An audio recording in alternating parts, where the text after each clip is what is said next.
administration. Burka government had never commissioned audit. So who wish hunting you? Your own people wish hunting you? Because the audit was conducted during your administration as president. The people only reading it during Burka administration. So where's the wish hunt? Where is the wish hunt? Or you think the Liberian people will buy that crap? I was listening to Akara talking about he received 40,000 from central bank as corporate social responsibility. What is that nonsense? Do you know the intent of corporate social responsibility? It's not corporate political responsibility. You were a politician, as a lawmaker. You're not a social. You are not covered under the social arrangement. You are a political actor. So that money collected from the central bank should be returned, or you should be incarcerated. Because the problem about you people is that you people are so dull and unschooled. They don't know a damn thing. Corporate social responsibility, they are initiative taken by corporation that are operating in a particular social environment. Project that will uplift the benefit of those inhabitants where they operate. That is what corporate social responsibility is all about. It's not money given to politicians. So you are culpable, and your own words indicted you on Spoon TV. You say you talk for corporate social responsibility. No. It is the entity. It is the entity that conduct the targeted project for the benefit of the community. Not you. But again, you found it very difficult to come from the university reading that political science nonsense. So you don't even understand what you were talking. You think you have knowledge. You have muck in your brain. You took 40,000 of the central bank money, depositors' money. Because central bank doesn't make its own money apart from Sino Raj. But again, you won't even understand what I'm talking. You should be indicted. Because at death, you are receiving salary. And you went to the central bank to collect 40,000, and you brave to talk that on public radio. Colleagues from the House of Representatives, given what they have seen in terms of Ministry of Internal Affairs rolling out the local government act that was passed by the George Weah government since 2018. When Minister Mange was Minister of State, that act has now on the shelf, not been implemented. To make all the local government act, everybody thought, including the IT Minister of Finance, that they needed money to make sure that the county consultation and all the different issues are resolved. And also, we passed that act that dissolved the National Transitional Council that was in act since 2012. As at 2018, that council did not exist anymore.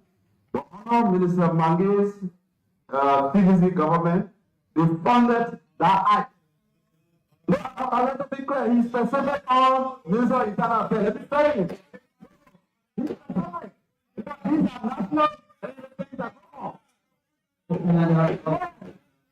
They needed to go on and have an election for the team so that we have new teams to govern our local government in a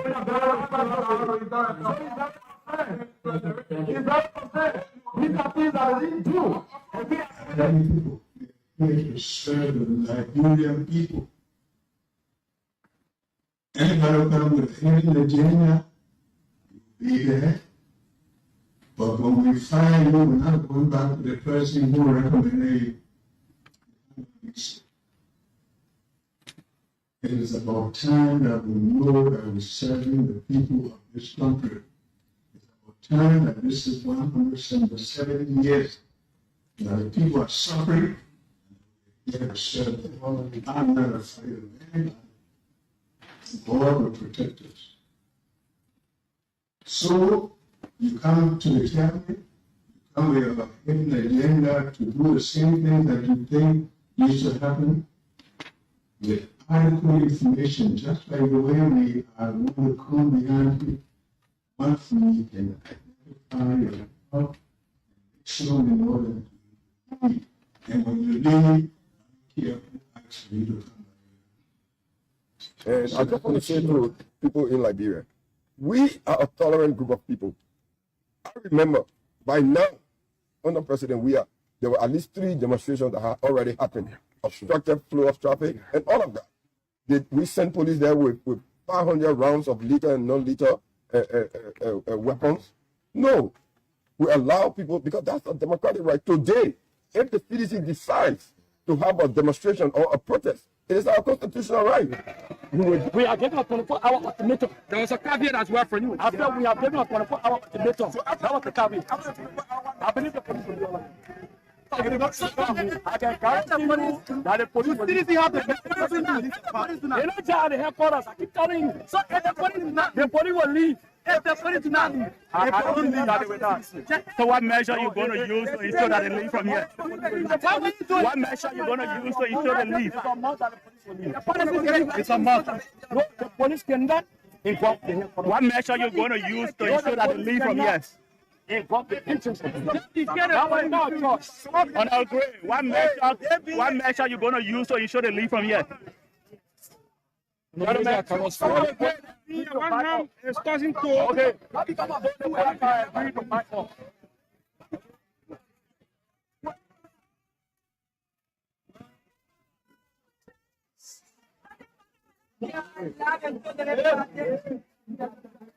Compatriots, Dr. Haddon, when both soldiers, the Democratic Coalition for Democratic Change, we have come to reassure you the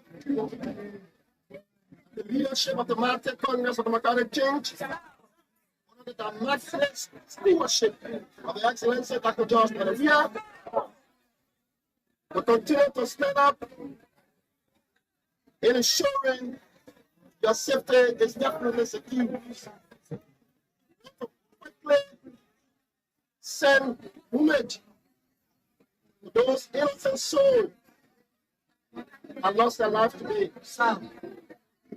With any folk information on our domain suggests scores of citizens have been incarcerated, have been deathly wounded, and also been murdered.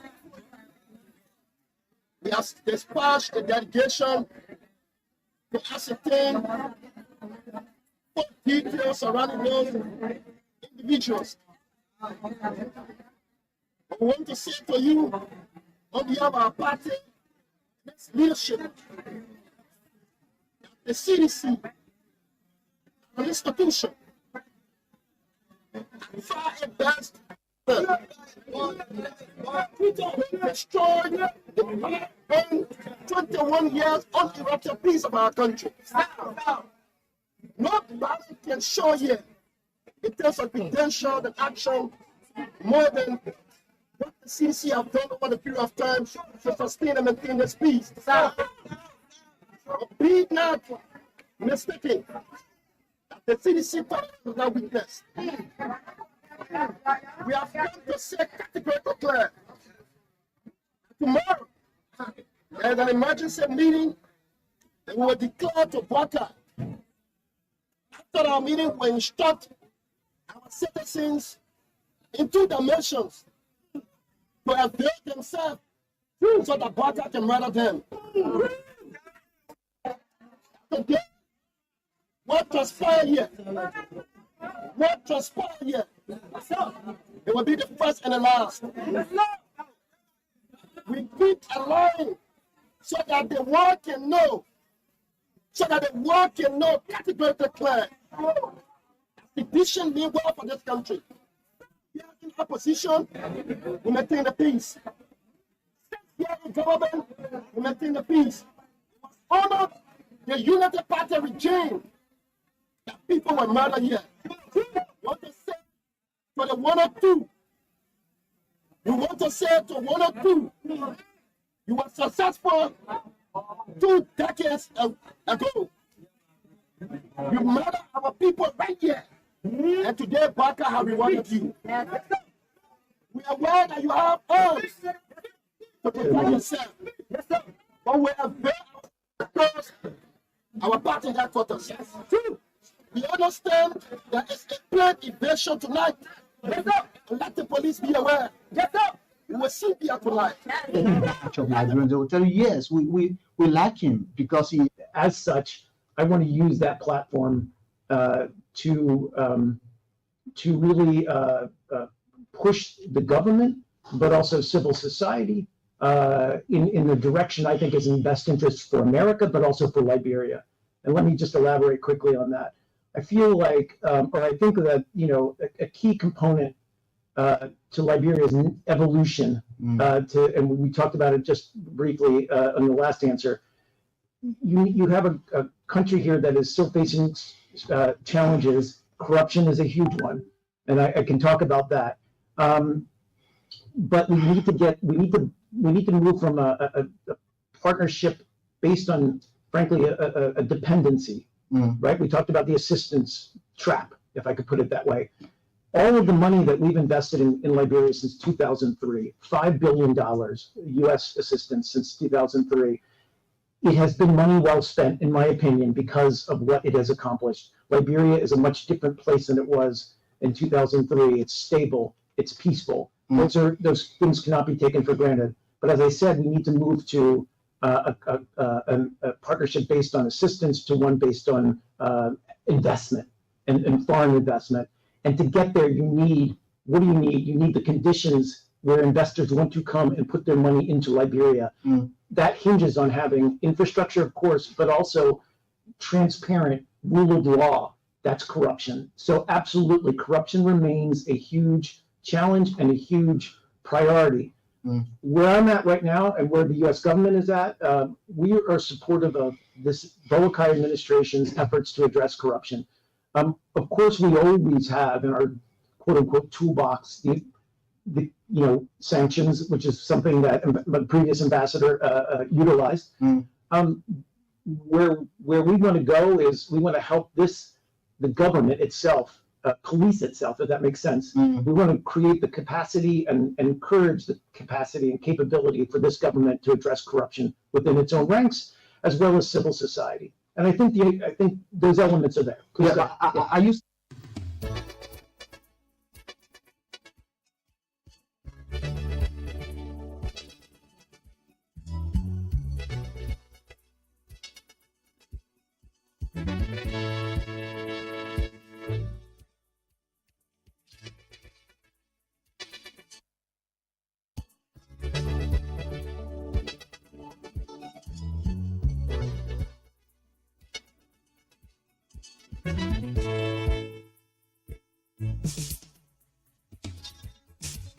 Mike Turner once said,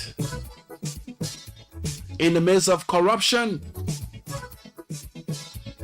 we are strongly supporting the Barker-led government to police itself. Does that make sense? Indeed, putting in the mechanism to checkmate officials.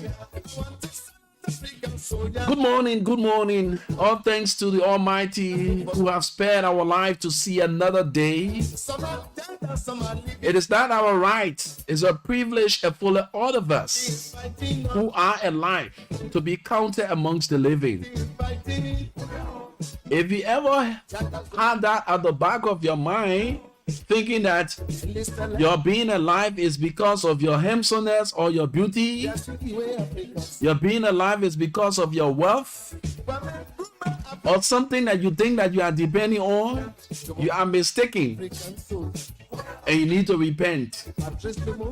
It is by God's grace that we are alive and counted amongst the living. So for every time I seize the opportunity to sit before the microphone and that of the camera to present this unique program, I firstly give thanks to God Almighty. If it wasn't for Him on my side, what some of us would have been.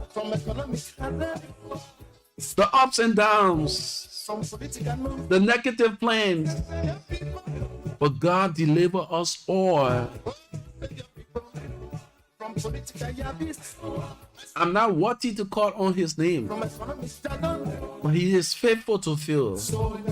He will never fail. Since I came to know this God. So join me this morning as we go through a wonderful time of exchange of ideas as we elevate the discourse, holding all factor constant, knowing that indeed we are responsible. And the responsibility in our reach as media practitioners, as a media institution, is to safeguard the airwaves and present balanced information.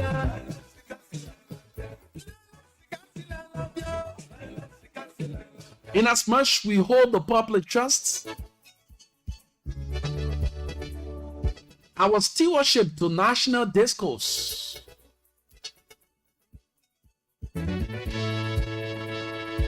is what matters.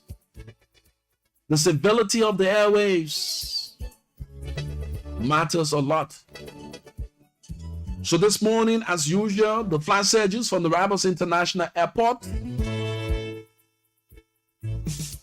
arrivals and departures, the traffic update, vehicular traffic update from Monrovia and its environs, pointing out those troubling issues within the traffic,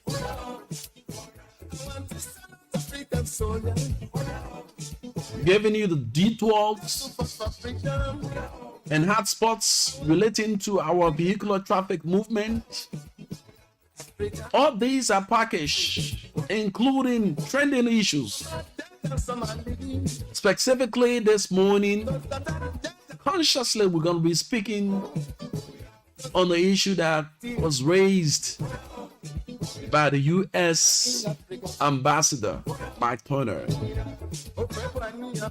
We want to downplay, some of us want to downplay the issue that has to do with the continuous denials of Liberians and attributing it to so many other things. But the reality here is we must take responsibility of what is unfolding and transform ourselves as one of Africa's oldest independent country. You listen to him. Leaving dependency to be independent. Good morning. So much to talk about. My name is Rufus Divine Cannon. I'm here this morning. Be there, because together we're going to have a sweat time. So if you are following us via our online radio, we'd love to say good morning.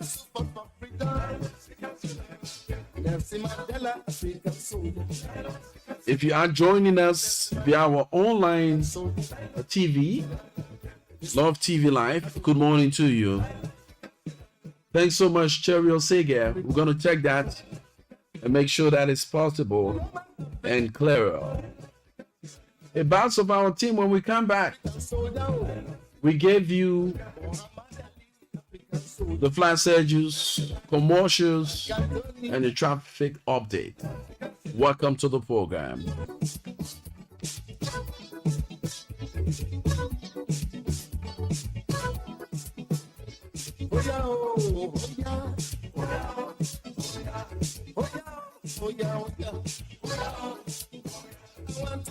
African soldier,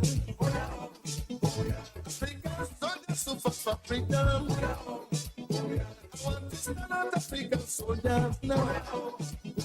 African soldier, super for freedom. Some are dead and some are living. Those that are dead are still fighting. Those that are living are still fighting. Martin Luther King, African soldier. Oprah African soldier. Robert Mugabe, African soldier. Samuel Machel, African soldier. Basharu, African soldier. Basharu, you be African soldier. Can I count the African soldier? About the Bunde, African soldier. African soldier, show your power. Show your power, free your people now. Yellow star. Tunapu. What do you say you yelling for? Come here, man. All day you making noise and people ear say you singing. No air, no air. Like a water breathe. Don't leave on there and cross me, oh. They say MTN Yellow Star is back and this season Uber is easy for everybody. You can audition online from now to the 13th and then live audition will start on the 14th. And the people going to Ghana, Nima, and the biggest one will be held in Monserrato. That thing you talking, what thing is that if I win? La real if I win, Hayaka, the winner will take home a $2 million $2 record deal with young feature entertainment, a brand new car, and a $300,000 $2 wardrobe budget. Not all, plus 1 year of performance with MTN and video production deal and 100 GB of data every month. What? But not all, 7-player winning, $600,000 $2 record deal, a year of performances with MTN, 100 GB of data every month, and new this year for third place of $400,000 $2 cash prize and 100 GB every month. Hey man, don't forget to tell your fellow people to dial *415* your code hash to vote for you when you make it. And I'll be there live every Saturday for the live evasion show. Starting from October 12, you can see us singing more. Yellow star. My picking shake it, but what I swear, boy, can't hear toboggy, especially beans toboggy. My leg, eh? You know, this real criminal promoter will drive me from Maryland. And I want to talk about the Sumoni chorus. You ready? I tell you, global people, I get something that will beat you. No, talk again. Let me give you one more from Maryland. You know what is greater than 3 days score? What it? Nothing can beat my 3 days. 5 days score. Look Star MTN says for $1 only, you get 100 minutes to call all network valid for 5 days. Meaning you get 100 minutes you can use within 5 days and talk to any network. Just *143# to activate. But look at myself, just dial together one time. The people smart, they have new money. Best news ever. Get 100 minutes to call all networks. Valid for 5 whole days. Simply dial *143# to activate and talk for as long as you want. I had to escape. My people, see my joy. Since I put in for a car to this other car rental service, they are yet to come. And I am getting late. I don't know what to do. Don't worry, my sister. Have you heard about U-Car Rental Service? No. U-Car Rental Service is the best in town and they are located on 10th Street in Cinco, right in the technology building. Very affordable with a very low price. Go there now or call them on 0888 111 222. Thank you, my brother. I'm calling them right now. Hello, is this U-Car Rental Service? Yes, ma'am. How can we help you? I need a car to take me to work. Okay. Where are you? I'm on Broad Street. Okay, we're coming right now. Thank you. You need a ride? Don't worry. U-Car Rental Service is the best in town with affordable price just for you. U-Car Rental Service can be contacted at 0888 111 222 or visit their office right on 10th Street in Cinco, the land side in the technology building. U-Car Rental Service, the best deal in town.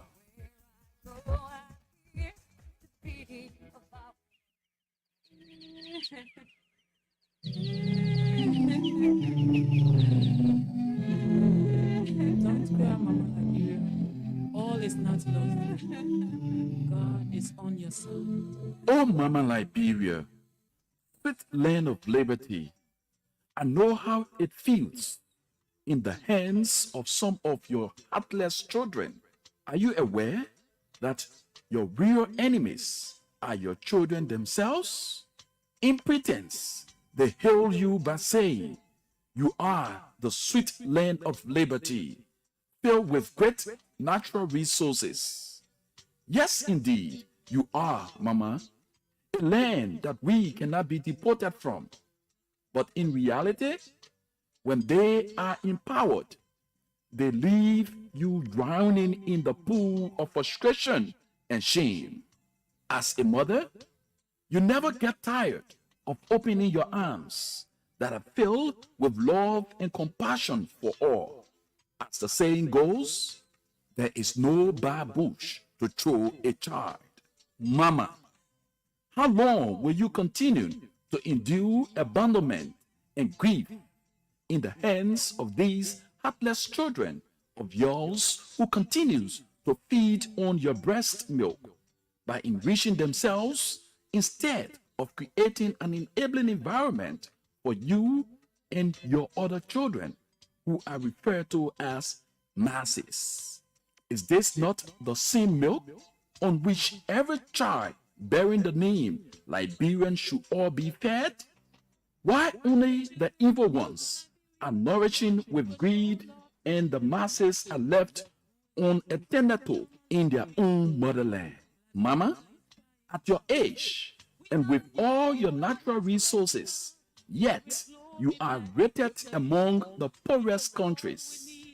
With deep emotional feelings, you find it hard to accept your status. Knowing that you do not belong there, it is a pity that your children are proudly wearing corruption and greed as a uniform amongst their peers.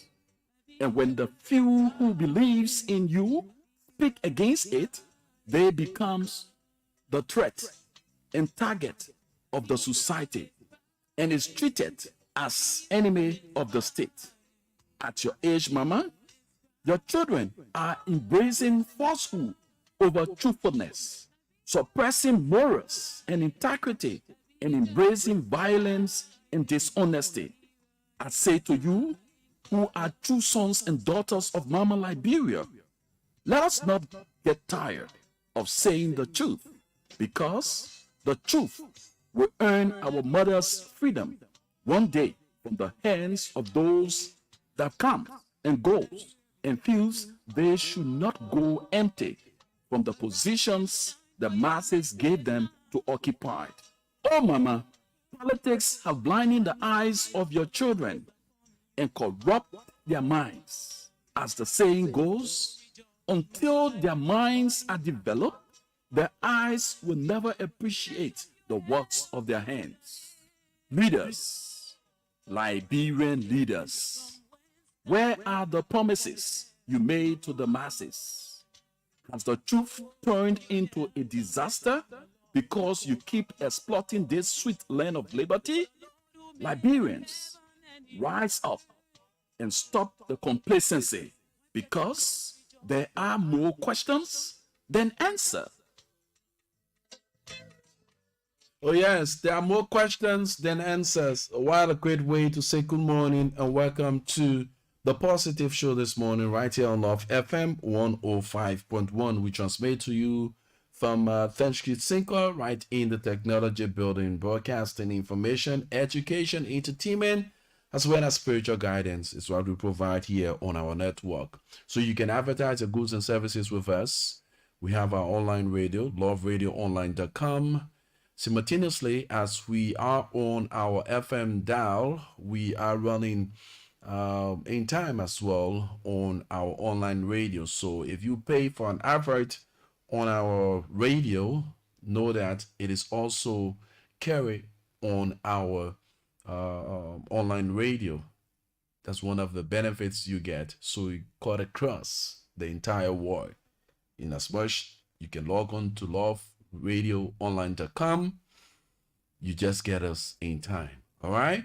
So let's take you quickly to the Barbados International Airport. You know, it was so degrading. It was so frustrating the last time when the heavy pool of rain, you know, in the Magibi area, we saw on the social media our only international airport in a very, very, very bad state, where the terminal was actually leaking. So this sends a serious signal and should serve as a warning to our leaders. Before we bring you the flight schedules, let's chant on this a little bit. You know, the Chinese man will tell you, say, he got grades of things. He got the first class, class A plus, class A, you got B plus, B, C plus, C, just like that. So when you have the opportunity to have grants, or you have somebody pledging to aid you in your developmental agenda, what we want for our leaders is to get themselves off the picture and allow the work to be done. Every finance or finances that will be provided for the work, we shouldn't interfere. Interference have caused a lot of makeshift and substandard buildings, substandard roads, substandard materials coming to our country. And the lifespan of these projects is very short. Let us avoid our interference. The people say they will be help us build road. Let us leave our lay cuts and think out of it. A classical example is the Japanese freeway. See how we have not even gone quite 5 or 6, not 6 years, 6 years, yeah. Not even 10 years yet. See how the road is turning out to be. The terminal is leaking. All this derives from the greediness of our leaders. Everybody want to own a court. And the Chinese man or the Japanese man will not refuse, because he want his company to have projects, and the more projects he have, the expansion of his company becomes. So if the project is 2 million and your officials want their own cut, all kind of small cut, and it comes to something like 1.9 or 1.8, you tell the man can give you 2 million project. It will seem with the need 2 million, but he will give you according to the resources that is in his reach. So let us learn from these things. A lot of roads, community roads, see the roads that are constructed during the regime of former President Weah in a what a place name, rehab area. Go there and see these roads. President Ellen Johnson Sirleaf regime, most of the roads, you saw the Jaratan road, how it was looking.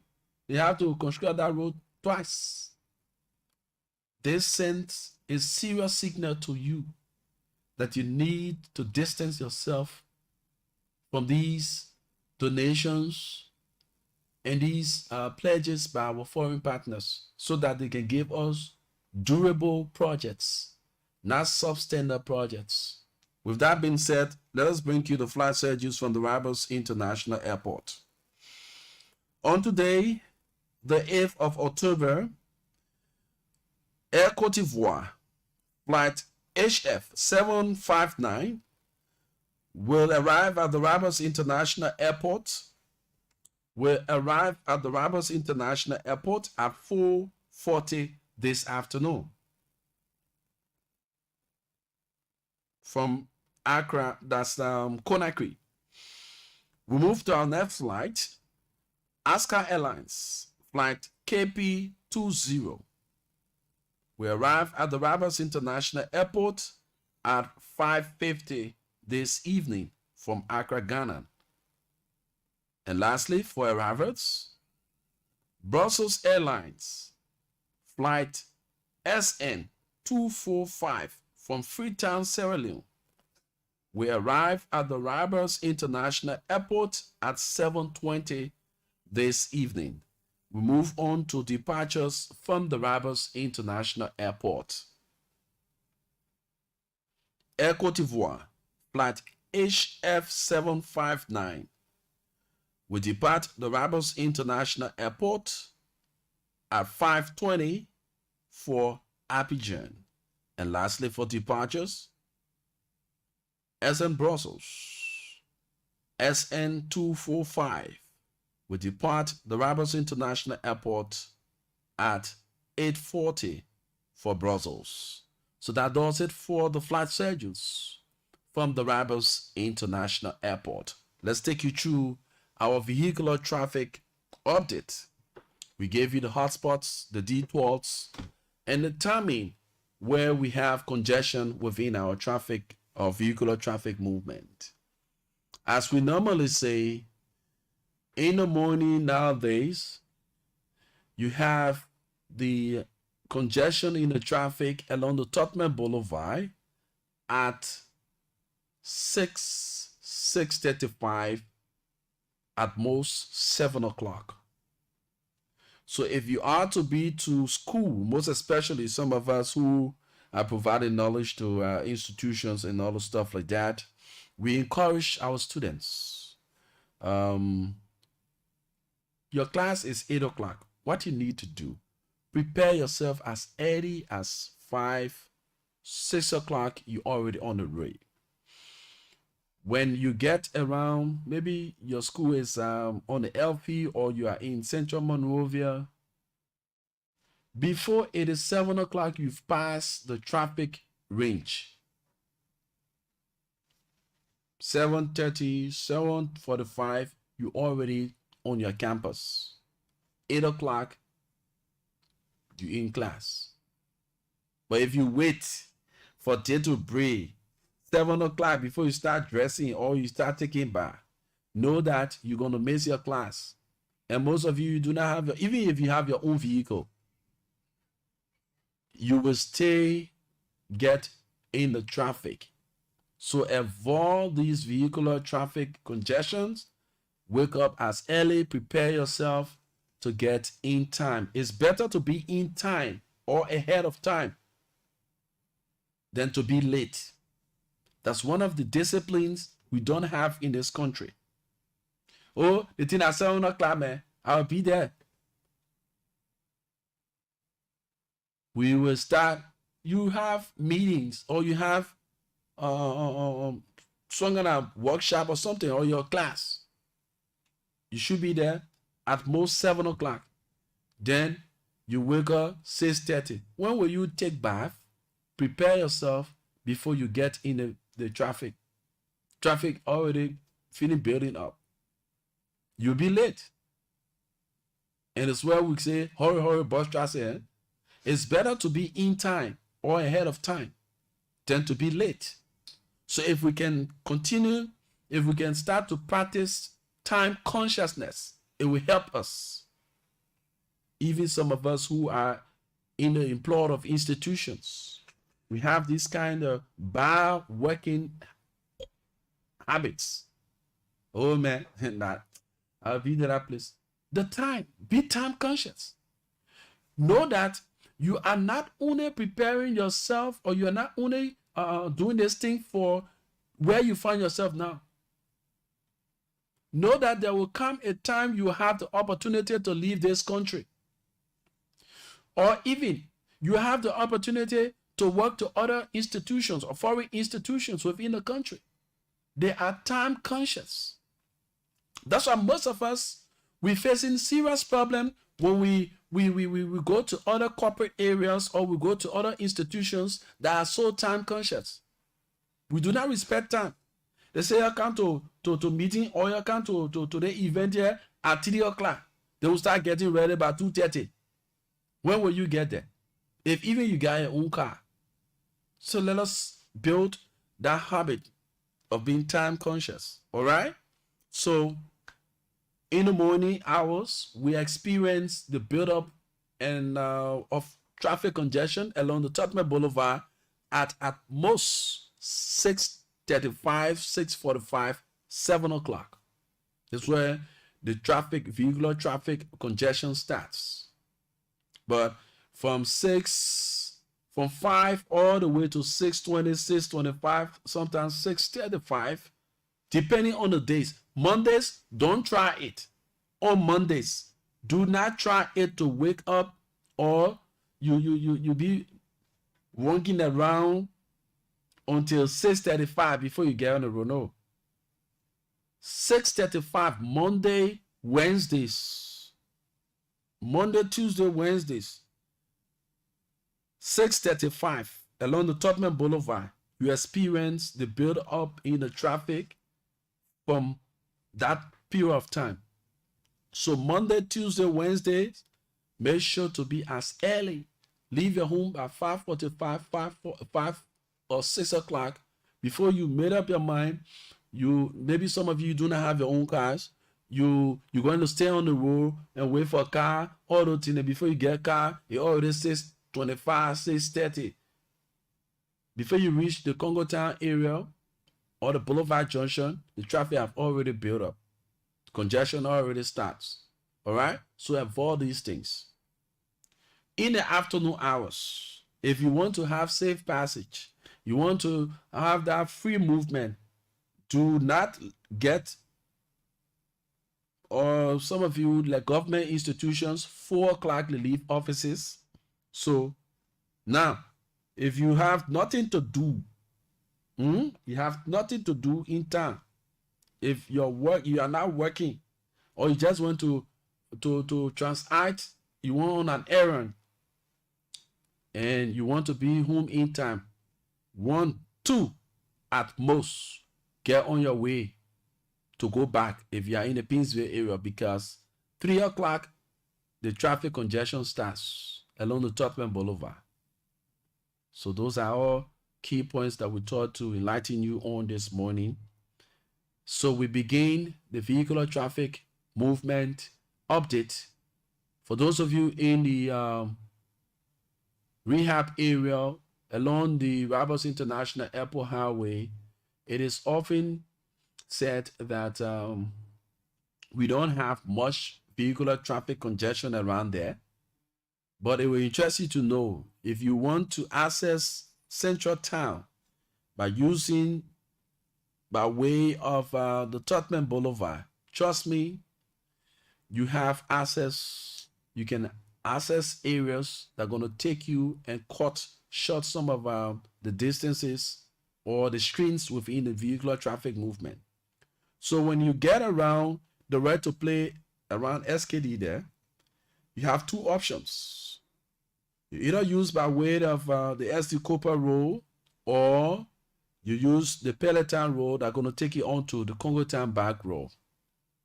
And head on that road going to lead you as far as the 540 areas, connecting with the Tottenham Boulevard. But if you are using the SD Cooper side, it's going to lead you to SD Cooper main junction, connecting with the Tottenham Boulevard. And there where the vehicular traffic congestion starts, and take you as far as the Boulevard Junction. Boulevard Junction going to push you as far as 20th Street, Vamuma areas. So to avoid all those things, these are ways that you can use and know the timing as well. Head on.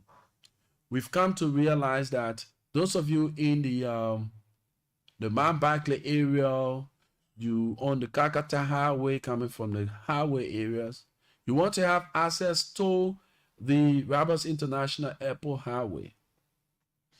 If you wouldn't use the Dusa way to pass through the the Habel areas, you want to have access to the Roberts International Airport Highway. You drive your way through. When you reach around where we have the Parkopin, drive through Parkopin. There's a road called Zizi Community Road. Drive through the Zizi Community Road. It's going to lead you off for Dupert Road. Dupert Road going to take you off for other areas within the Pinsville vicinity. So now, I want to have access to rehab. So what I do, I drive past the the connection around the, at least to the police academy area. I'm not going to have access to those areas. I want to go to the rehab. So I drive and reach around the total filling station, branch in, go deeper into Duper Road. When you reach around the Duper Road market area, branch on your right, if you may, and that road going to take you as far as the rehab area. The rehab going to connect you to the RIA highway. That's very simple. And those of you coming from that route too and want to have access to where I just talked about, you can use that route. Some of you are in the Bourgeois Island area and want to have access to the Pinsville Bell. If you are coming from the Mount Barkley end, all you need to do, just drive to the road that leads towards the Modern Hotel, the Modern Motel, whatever it is called. That road going to take you off for the Johnsonville. Johnsonville going to take you off for Pipeline. Pipeline going to lead you off for the Batnesville. Batnesville, head on. You're going to take you off for Deesville. Deesville going to take you off for the Carwell areas. So that makes it very easy for you. Likewise, you coming from the Bourgeois Island side and want to have access to that side I just talked about, you can also use that route. But if you are right within the Parkopay vicinity, you can just drive to Pipeline. Pipeline going to take you for Johnsonville. Johnsonville going to take you for Batnesville. Batnesville lead you to Deesville, and head on. You are in the Carwell areas. That's very simple for you. Now, understand that the route that leads directly towards the Gabriel Tucker Bridge and other parts, the Freeport areas, those areas are traffic prone, all because of the bad road condition. That's why for every time we sit here, we're going to actually remind Mr. Giddings and his team that they have not done a good job and they need to buckle up. They need to do what is meant for the Liberian people with the money being afforded them, 22 million plus. What we are experiencing as it relates to our roads is unacceptable. So the entire stretch of the road is in a deplorable condition, and we've been told that during the dry season, the construction or the rehabilitation of roads in our corridors will begin. So we look forward to that. So there are a lot of strenuous times, movement as well, people having to have access to Central Town from that end. So we have alternatives, at least. So to avoid your vehicle from the kind of garage every time, when you reach around the Bidema area, just drive to what we call the Jamaica Road community. Jamaica Road gonna take you to the main Stoughton Creek Bridge, what we call, when you get to the bridge, drive towards the Simenko end. Look on your far left. The road is available to you there. Drive to, it's called the Doe Community. When you drive to Doe Community gonna give you access to the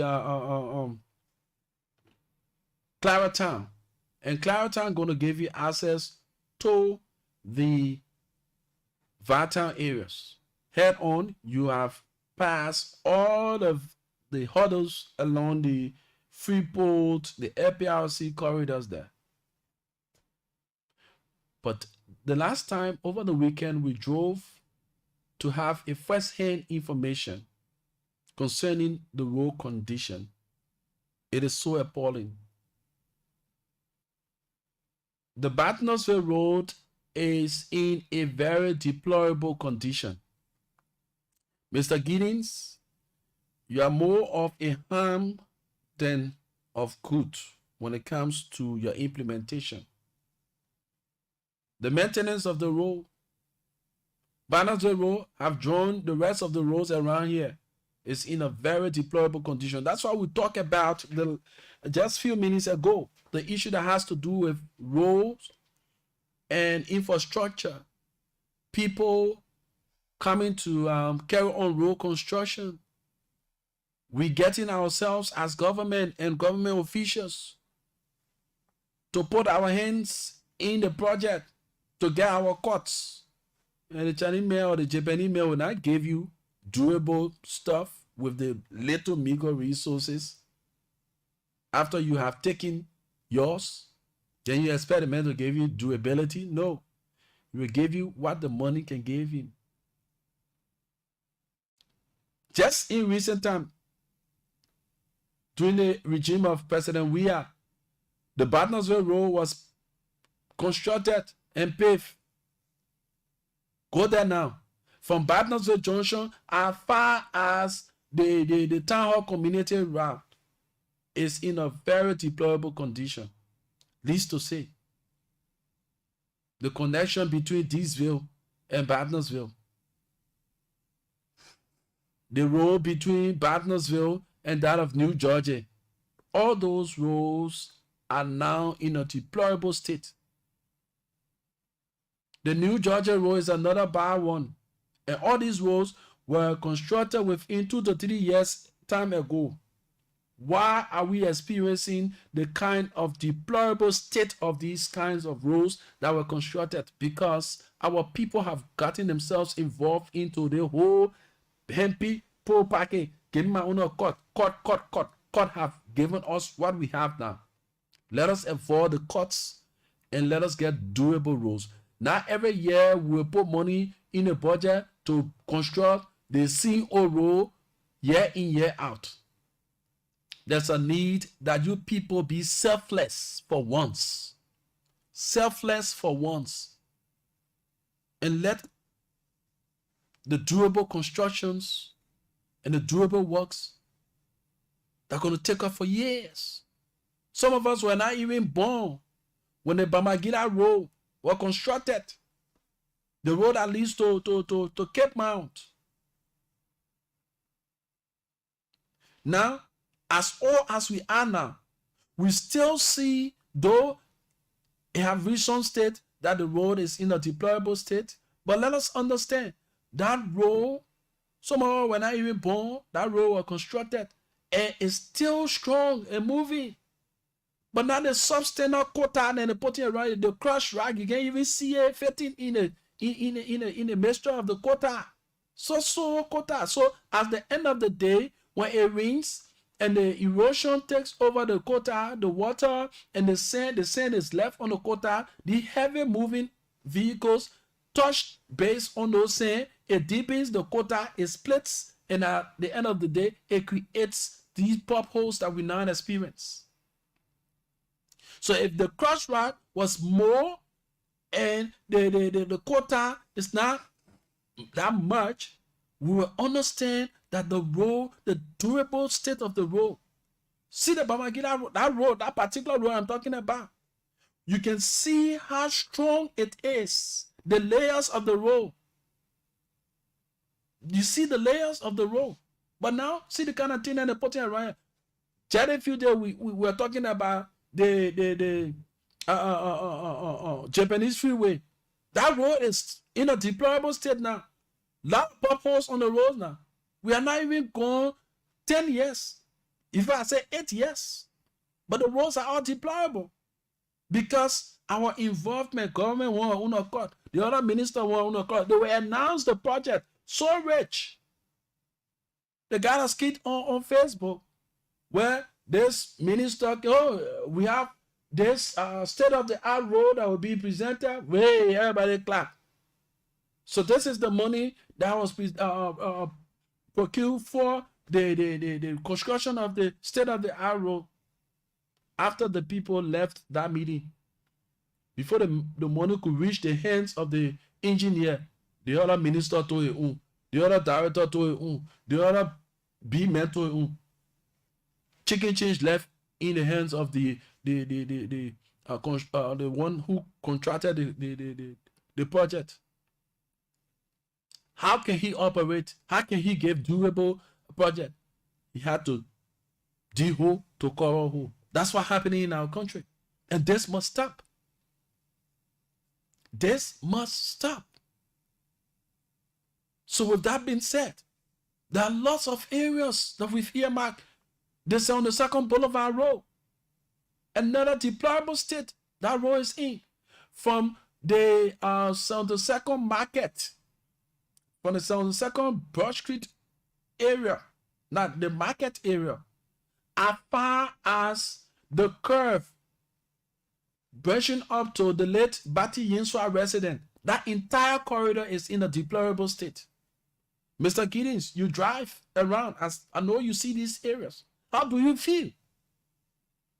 With fundings provided you, how do you feel with this kind of deplorable state of our roads? And those past officials, that's why I hear, Liberian politicians, they are so interesting to the extent only the fools, when we say, will always be used by means of the cajole state they've been placed into.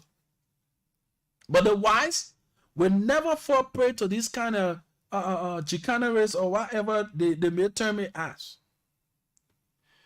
If durable roads were constructed in the previous regime, but now we wouldn't have been saying what we are saying now. So you Liberians, you need to be sensitive when you hear these politicians. Oh, the country in the other road and back.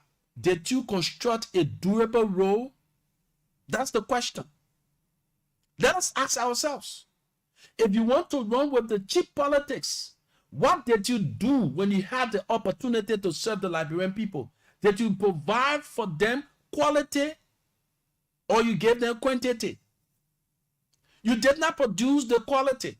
So where you fall short, so all of you should share in the blame. Let's leave the blame game and face the reality. We talk about Ghana around here. We talk about other countries. Jerry John Rowland, you know what he did when he took over Ghana? I will play it for you again. That excerpt from Jerry John Rowland, the late. What were the mechanisms he put in place to have today the Ghana that we're praising? Kwame Nkrumah, the late. Those are the things that they did that got Ghana to where it is. The patriotism and nationalism was the hallmark. They had the shortcomings, but they knew very well Ghana was or is the common denominator. Aside from the personal interest, what was meant for the Ghanaian people in terms of infrastructure, it was delivered. So years in years, the project's still there. So all they do now is to maintain it. So instead of bidding for 85 million to face that road again that have been faced earlier, you will only be talking about maintenance fees now. And how do we go about maintenance? How do the people maintain their roads? They have toll booths. These toll booths are intended, when funding is generated from the toll booths, is intended to maintain the road and pay the staffers that are maintaining the road. The governor don't have, the legislator don't have to go and allocate money in the budget again for the maintenance of the road. You already have a system in place, the toll booth system. Any money generated from there will be used in that direction for maintenance of the road. And if there is some money to be raised, it's for construction of areas where there is no road. So that's how development is fast moving in the people countries. But in ours, we use, just during the regime of Madam Ellen Johnson Sirleaf, after spending millions of dollars on the Jalatan Road, that entire road was condemned. They had to do pavement again before the poor quota. You know how much was spent there? Because of our personal aggrandizement. So we take on these kinds of opportunities to exploit the Liberian people, and we say that we are helping them. That's why I don't even trust any politicians, because they are self-seeking. The issue about these kinds of things are all right here. Oh, the people into the one. What did you give? You talk about, oh, during our regime, we constructed roads. Were the roads durable? Or it was just a quick fix things just to fool the Liberian people? Let's take a tour. It is not even barely 3 to 4 years yet. Let's drive through the rehab area, the roads that were constructed in the communities. All these roads are now in a deplorable state. But yet still, we want to politicize issues. And this is not a game for you who are there now to do the right thing. We are also telling you, in as much the right thing was not done, and you talk over government as continuity, we understand that you should be able to right the wrong. That's what we are advocating on here. They did not do it well. So they do not have the morals to talk about what should be done. Because doing what they should have done during the tenure, they did not do it. So you now in the state of the power, you need to do what is meant to be done. Don't say, oh, you're into it too, so that the kind of way you won't be treating the Liberian people here. Is that how you won't be treating the Liberian people? And the same Liberian people, they will sit down there because they are doomed with this party sentiments. They are doomed with this kind of low mentality. They be there on radio insulting and saying this and doing that. We should look at the merits and the demerits of the issues. If you are a patriotic Liberian, conscious-minded Liberian, you will speak truth to power. It's not because you are from party A or party C, or you are from party P or party D. No, it's because you are a national. The national interest must be first. The national interest must be first. So some of you put before you party interest, the national interest. At least to say individual interest, the national interest. That's why you've been cajoled.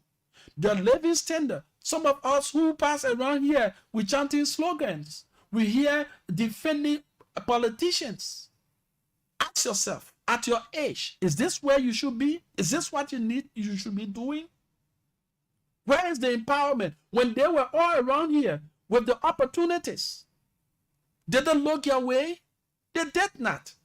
Some of them had a lot of opportunities, but they synchronized those opportunities in the for the personal interests. Now, power is no more in their possession. They are using to come to you now, acting that they are the masses leader. They are in your interest. When some of them had the power to implore, did they implore you? When they had the power to create an enabling environment for you, was it created for you? Why now should they come to you? Some of them, they had the windshield as dark as hell.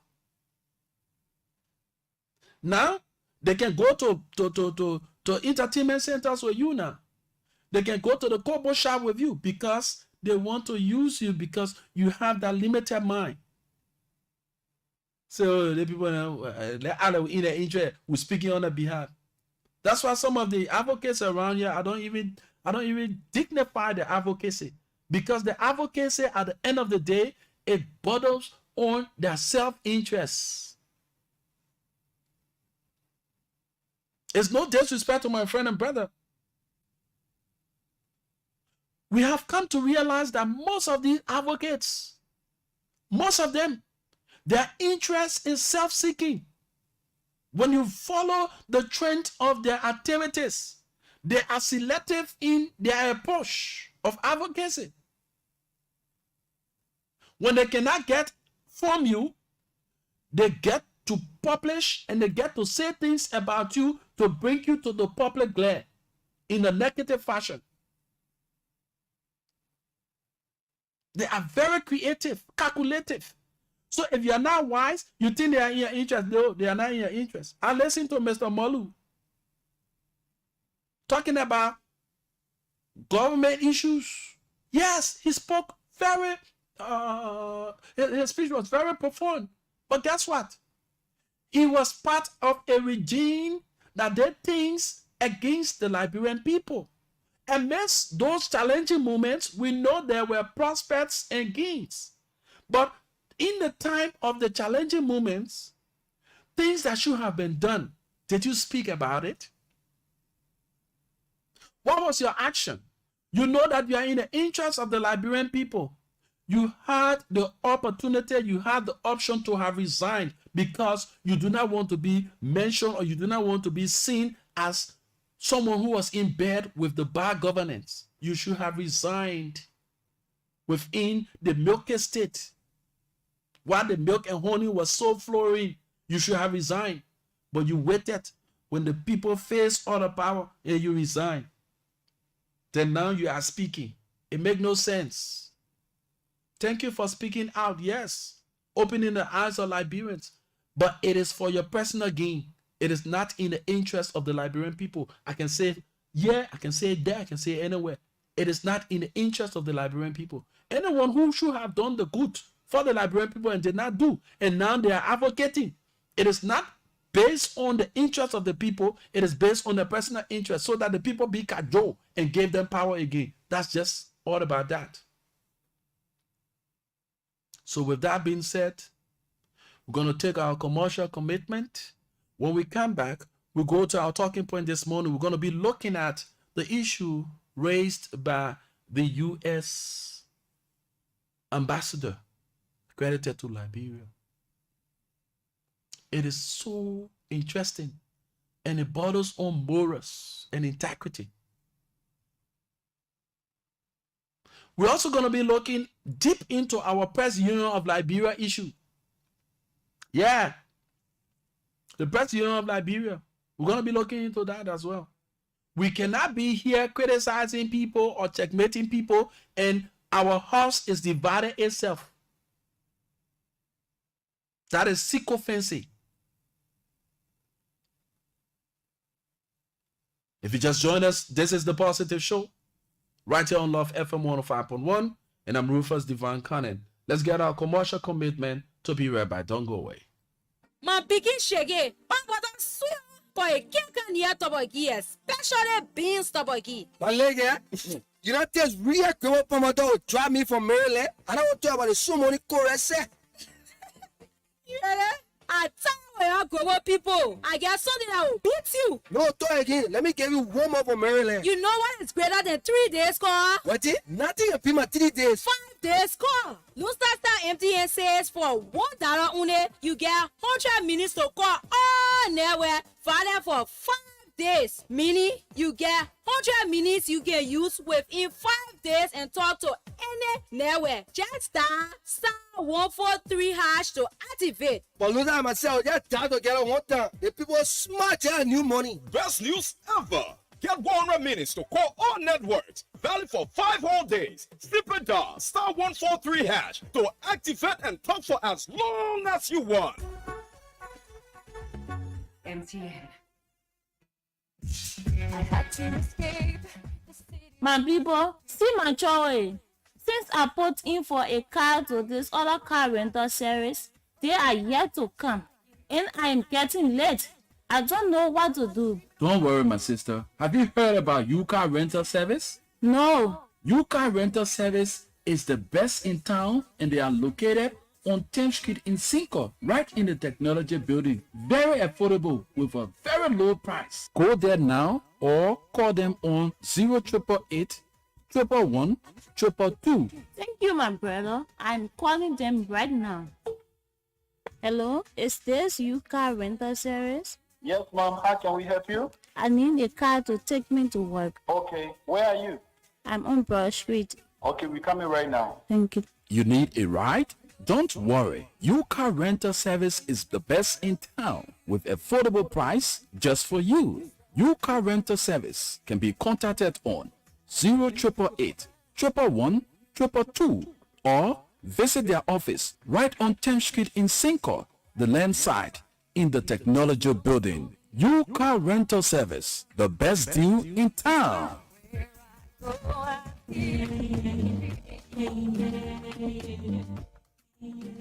Are you looking for a getaway that combines the beauty of nature with luxurious accommodations? Look no further than Woki Farms in Carisburg, along the Kokata Highway, where dreams come true from rolling hills to sparkling streams. Woki Farms, it's traveler's dream. We offer a unique experience for all with a 20% discount on all of our services. We are open every day from 9 a.m. to 9 p.m. And let's not forget about the food. At Woki Farms, we pride ourselves on our farm-to-table dining experience. Enjoy delicious meals made from fresh, locally and internationally sourced ingredients. There's no time to waste. Explore our farm where you can get up close and personal with friendly animals. A place with breathtaking views. You will leave your worries behind. From cozy cabins to elegant chalet rooms. Woki Farms, where memories are sweet.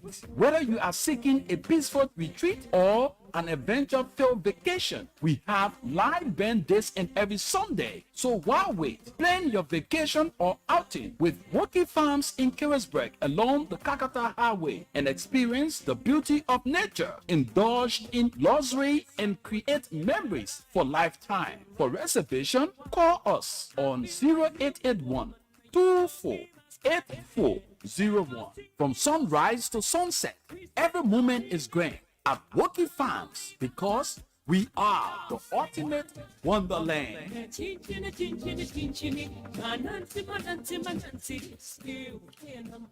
Oh yes, after that commercial commitment, like we continue to say to you, you can advertise the goods and services with us, and we make them go fast and get your goods off your shelf as fast as you can, and attract people to your services as well.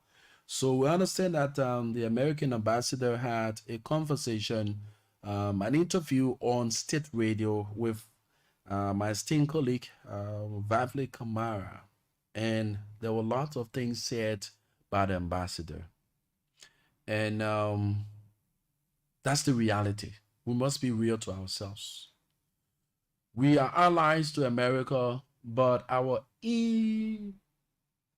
I don't know what adjective that to use. Yeah. I don't want to use the harsh one. Yeah.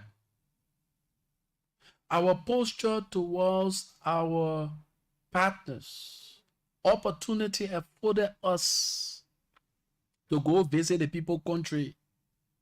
We go in the name of visit and we stay. It's irresponsible. Yeah, let's put it that way. It's irresponsible. And this have caused a serious problem for even the people who are responsible and have some very important issues to attend. They've been denied all because of your attitudes. Yes, all because of your attitudes. With the revelation made by the ambassador, that 50% of those who are given or were given visa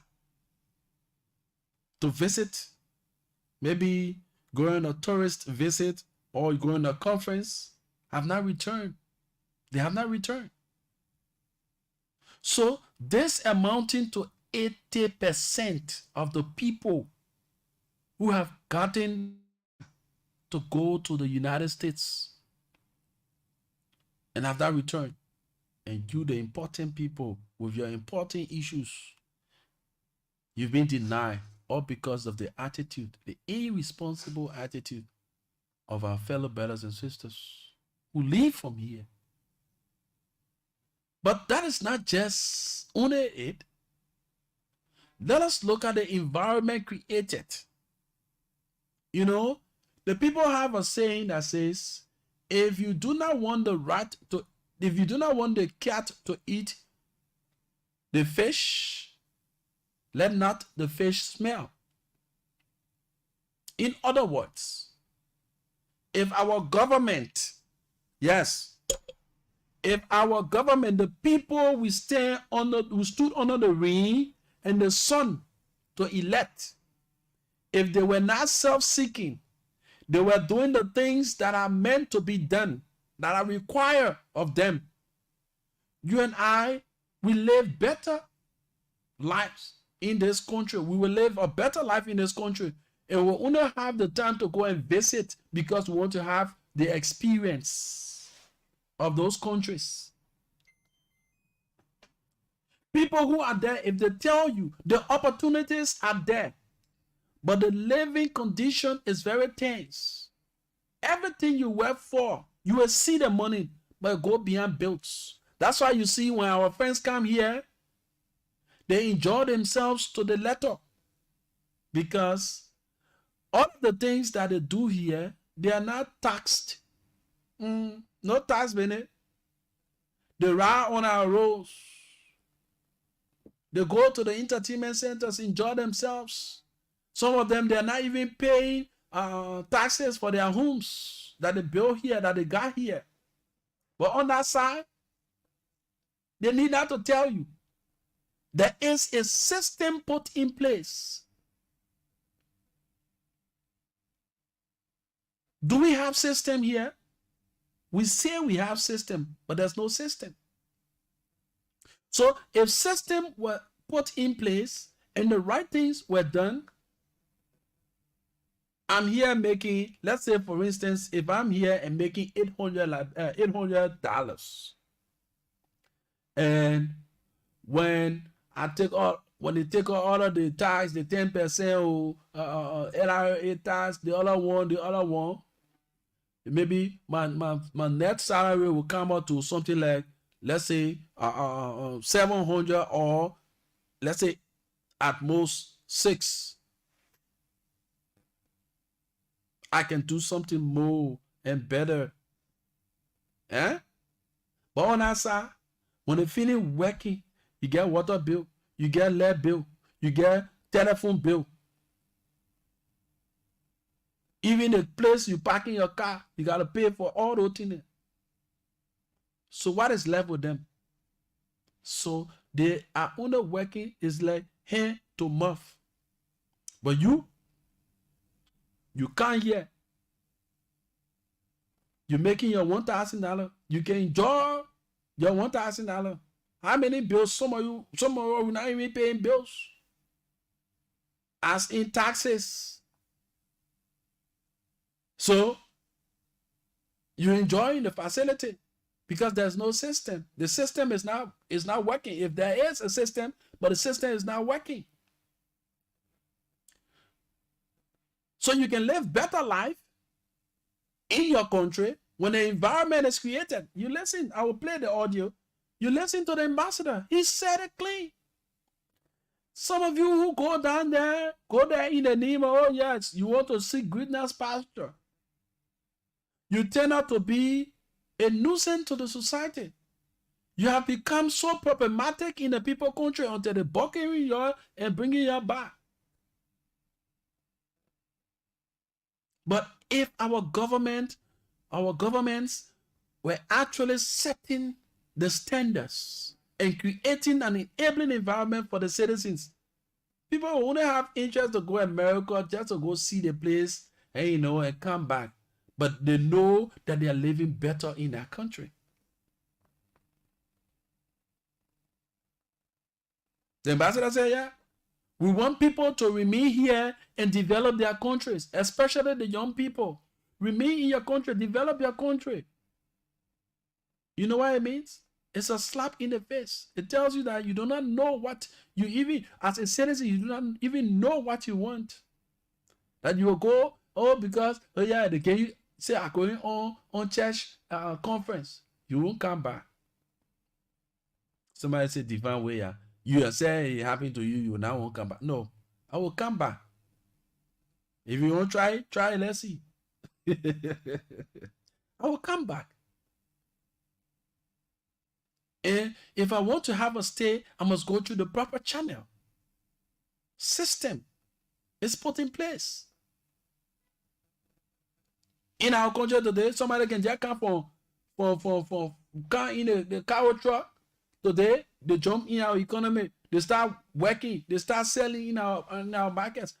Which one of the countries in Africa or here, West Africa or other neighboring countries, you can do that one?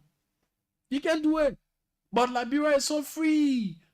We should have taken the name Freetown. People do things, and at the end of the day, they go scot-free. So the ambassador, I'm going to play the interview that was held by my esteemed colleague Vavle Kamara, with the ambassador. Some of the things he said, it will shock you. And that's the fight. Our leaders should be responsible for the state and the aid treatment that are given Liberians across the world. See, where in this country, for some of us, we have had the opportunity to go to other African countries and have seen how they are treated, the interaction. This America is our ally. You go into the embassy for an interview, go see the place people can go and sit to wait to be called in the events. Go Ghana. Go and see how the measures have been put in place. Comfortable area is created for those who go to seek visa and entry to the US. Go and see the place. Some of you who have been there, you know what I'm talking about. You who call yourself allied to the people, see where you go to wait.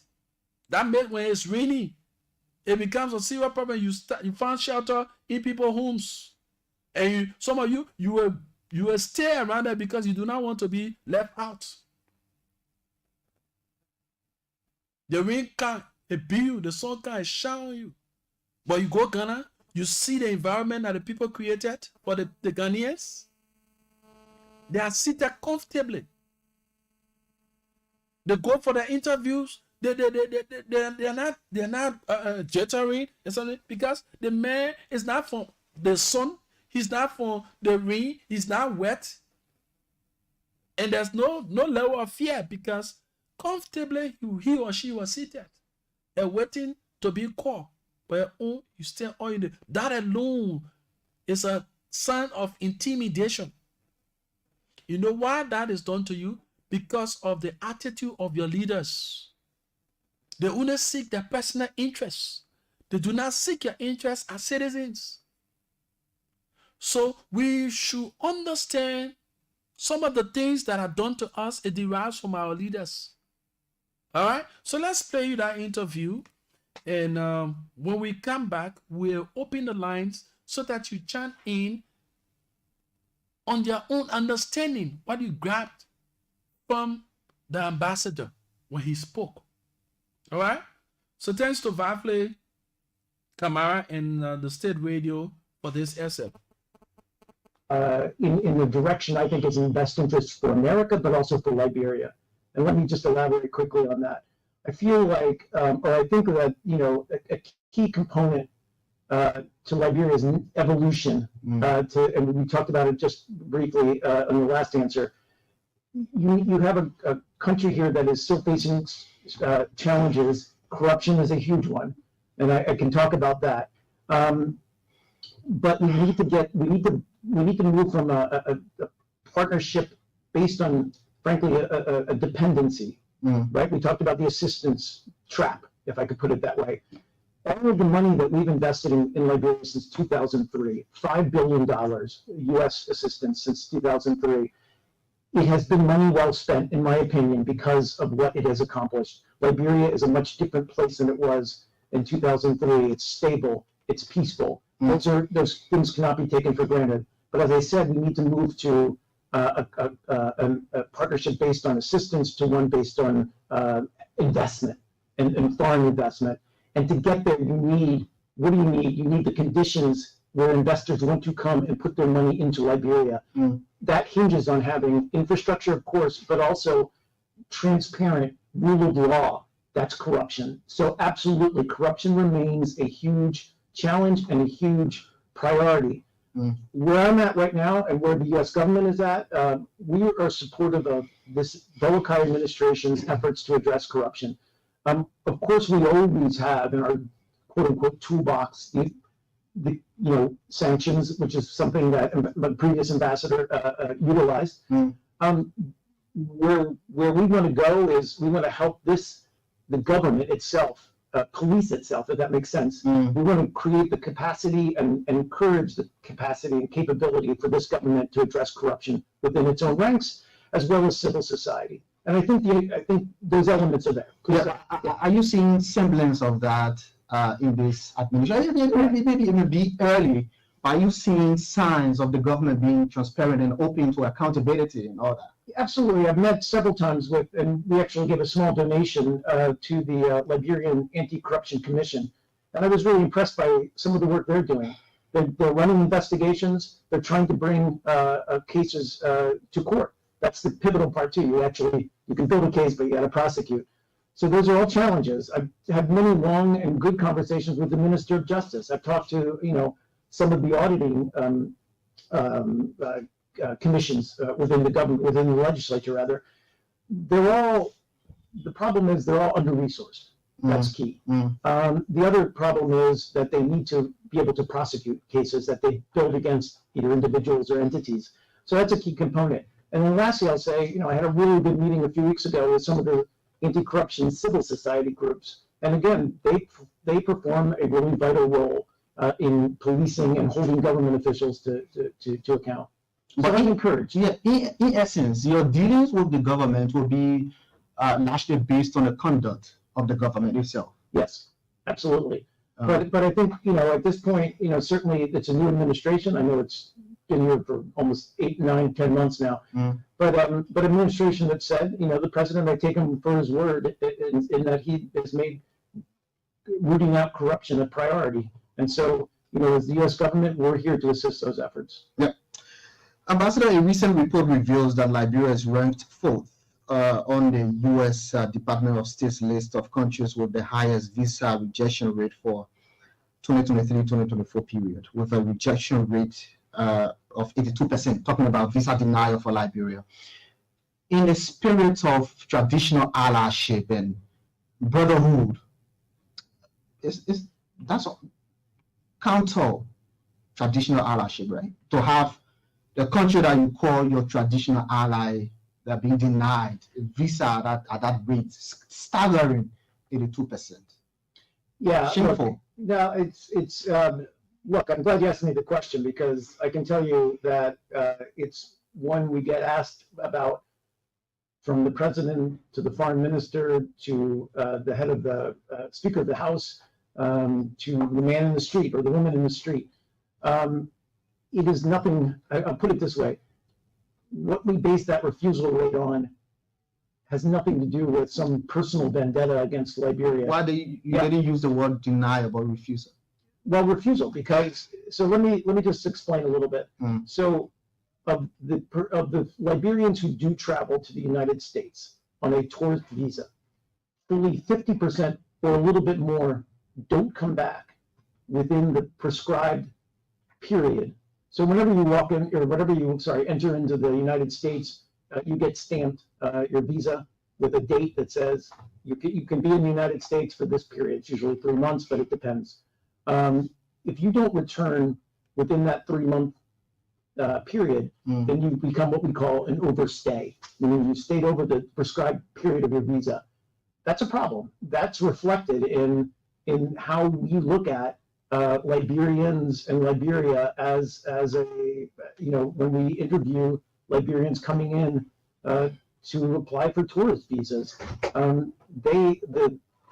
the onus, if I could put it that way, on them to prove that they have ties to Liberia becomes more difficult. If you're a young man or woman who want to travel to the United States, but you don't have a job back here, you don't have a way to prove that you've got ties that hold you to Liberia, it gets harder and harder when we have that refusal rate so high. But why should I pay for, or why should I be punished for somebody else who overstayed and you punish me by denying me or refusing me visa for somebody who overstayed in the U.S.? Sure. It's part of, it's not it's not a punishment. It's simply the way the system runs, where we have to, leaving the United States, but our consular officers at the visa window every day at the embassy, when they interview hundreds of people who are applying for visas, they have to, what we say, adjudicate, but they have to judge each person who comes in, saying, is this person going to be an illegal immigrant, or are they going to come back within that period? One of the ways they judge that is to say, it's just because you have maybe 5 minutes to do this, if you're processing through, to say, yes, they have a job, they have a family here, they've got this, they've got that, they have ties here, they belong to Liberia. So that becomes a way you, again, adjudicate or judge that person, and then you think, and it's just a reality that the overstay rate, which is over 50%, it does influence the way these consular officers have to judge the case, because they know that 50% of the people that they give visas to aren't coming back. So how do we address it? So let me finish. How do we address that? Liberians, I would urge you, if you're traveling to the United States, come back within the period of that visa, because that's how you're going to change this. You're going to change the calculus. You're going to, if that rate drops below 40, 30%, it just makes it easier, because then, and here, I'll just finish. So there are no alternatives. No, go ahead, please, go ahead, sir. There are no alternatives other than Liberians coming back in the period of. It's an important factor. I don't want to say there are no alternatives, but it's an important factor. Look, it speaks to a larger issue, which is, and I was able to speak at the University of Liberia, the graduation ceremony a couple weeks ago. And, one thing I said to the graduating, the students graduating that day, law, public health, business, I said, it's my greatest wish for that all of you stay and pursue careers in Liberia. Travel, sure, but don't spend your life in the United States. Don't spend it in Europe. Spend it right here. Invest in Liberia. That's how you're going to change this country's trajectory. Wow. Simple. That's all about it. And some of the things that are even causing people who traveled all of year and don't want to come back, it has to do with our own environment, the mentality of us Liberians, the way in which we treat each other. We lack love for each other. So if the man leaves from here, take for instance, most of our friends who have gotten opportunities to travel, to go and study, when they come back, they've been marginalized. Government pay money for them to go and learn, to come back and invest all that they have learned to put it into practice in the country. When these people come back, people who are not even capable, people who are not even, say, oh, I've been on the job for long, and he not come back, then they come and take the job. That's why we don't have competition in our governing system. We don't have competition in our system. It should be a challenge to you that you want to forge ahead to. So you will not just sit down there with the one BSc or the one certificate that you got. You want to forge ahead to get knowledge, to advance yourself, because the education that you got way back in time is not in use again in this present dispensation. Some of you way back, you used to use typewriter and all the things. Are we still using typewriters? If we are using it, you are in the archaic stage. We're talking about computers. We're talking about the digital age. So now your only time learning your day. When you take up the time to go and advance yourself, you get introduced to the modern world. You get introduced to the modern environment so that you go along with the happenings, because the world is evolving, so you get involved by acquiring the knowledge that is required. When the people come back, some of you are using medicine to protect your job. Some of you are doing all kind of things. Most of our young friends, so that's why the people feel so afraid to even come back when they have acquired the degrees and other things to bring their expertise back for the country's development. They don't come back. And sometimes when the people even come back, aside from the waitress thing, when the people come back, they've been pushed around here. Even in the same ministries and agencies or the cycle they were once work, they've been seen as a buku man.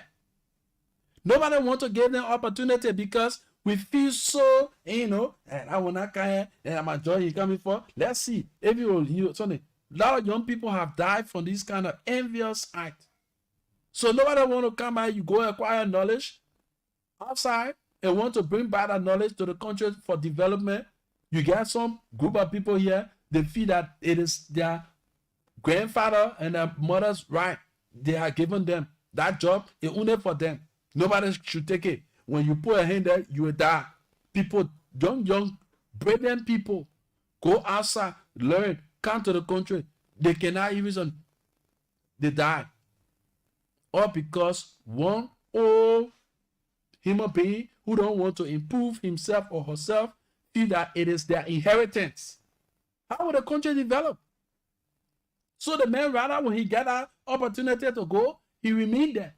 And some of it, we have seen, we have heard some of these stories where the person will leave from here, go on that side to see greener pasture, wanting to come and develop, do some level of investment in the country.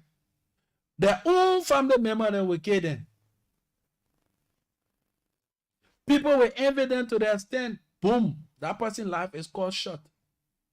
These are the backwardness. These are the things that are causing so much backwardness in our society, especially in the Liberian scenario. People want to leave, go acquire knowledge, get all the fundings, come back to invest in the country, but they are afraid. Politically, it becomes a problem. When you come back, you want to, they say, oh, they want to know, oh, boom, your life is at risk. Your family or those relatives of yours who are very envious and don't want to improve themselves, they get at you. Some of them you invest in them, you pay them. I heard another story where this man invested in his store and her children paid their school fee, make sure, get her up to date. She living in the man house. The man came back for a visit. That was the end.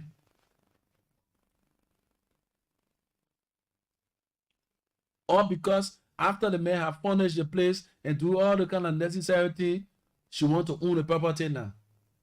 She made her way in the Sunday. She killed her own brother. You see that kind of thing? So it makes a lot of people afraid.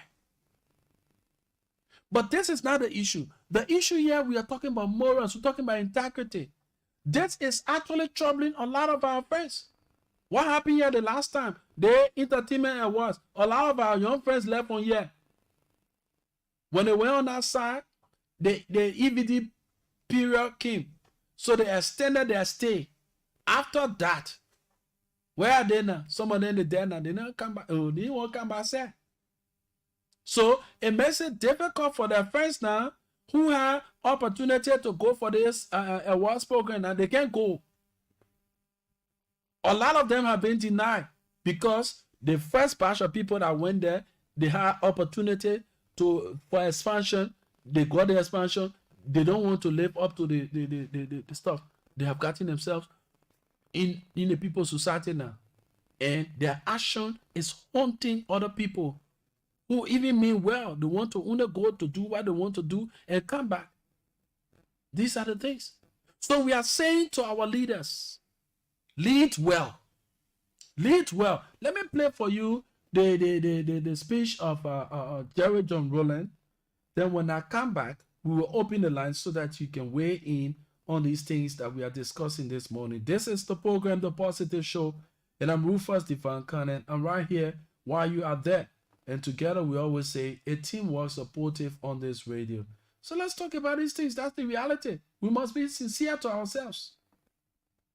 Not every time we'll be spoon-fed. Yeah, the man said we should be independent. We should leave the dependency to be independent. We have brilliant minds. We have brilliant people. But these people, we marginalize them. We put them in a pocket. Because we have created a system that is so corrupt. So anyone who wants to change the dynamics, you become a target. Come on, man. Come on, Liberians. Where did I place that Jerry Rowland stuff? Come on. Come on for once. Let's open the lines. When we get up tip, we will definitely play 0887-105-105, 0778-665-073 are the numbers to call. 0887-105-105, 0778-665-073 are the numbers to call this morning and form part of the Positive Show right here on Love FM. Consciously, we are speaking to your mind this morning. We want you to look at yourself. Look at yourself in the mirror. Yes, look at yourself in the mirror. We are the proponent of our own suffering. People we elect. Good morning. Good morning. Yeah, good morning. Rufus Ivan Kana. How you doing, sir? What's your name and join us from where? This is your former calling. Chiba, how you doing? Long time. Yeah, brother, I'm fine. How you doing? I'm wonderful. Let's hear you, Chiba. You've been listening. Yeah, man, you see, what you said this morning, everything is clear. Thank you very much. I believe that, you know, there's a system that we have created. People have the mindset of this country that whenever you get there, not in the interest of other people, but in the interest of them, and made it the system of corruption and is it just a vampire now in people grow. That's a mindset that we all, let me just say, almost we are racing back. We're racing with that. That's a mindset. People have that mindset that when I get there, I'm going to please myself and my family, not in the interest of that rank. If our own person has come out to say social things, then what do you think the Pharaoh will do? The Pharaoh will go by what he says. See, that's better to how to go to report there. If no come out, there's even go call it Joseph Barker. Then even the Joseph Barker. This morning I was listening to 4-7 this morning, or 1/4 this morning. Quarter say I will not call my name. But even the yellow machine that is thought about in the country is not in the country. The brother make a child and say, I will give you a report. I will not call my name. I will give you all the documents. He say, not in the country. So tell me, where are we going? Thank you very much, Ruva. Thank you, Jiba. Thank you so much for your input. 077-8665-073, 0887-105-105 are the numbers to call and form part of the discourse this morning. Let us be civil in our utterances. Let us discuss the issue and leave our personality, and let us face the facts. Yes. Let us own up to our own situation. Our leaders must own up to the situation they have created for the citizens. This is complete wastefulness. You got senator who are there for 9 years. After every 3 years, you get them for the 5,000 to change car. Where you have the tourism sector, a sector that is going to transform lives, that's going to create jobs, opportunities. Monies that are allocated for those sectors is just like a drop in the ocean.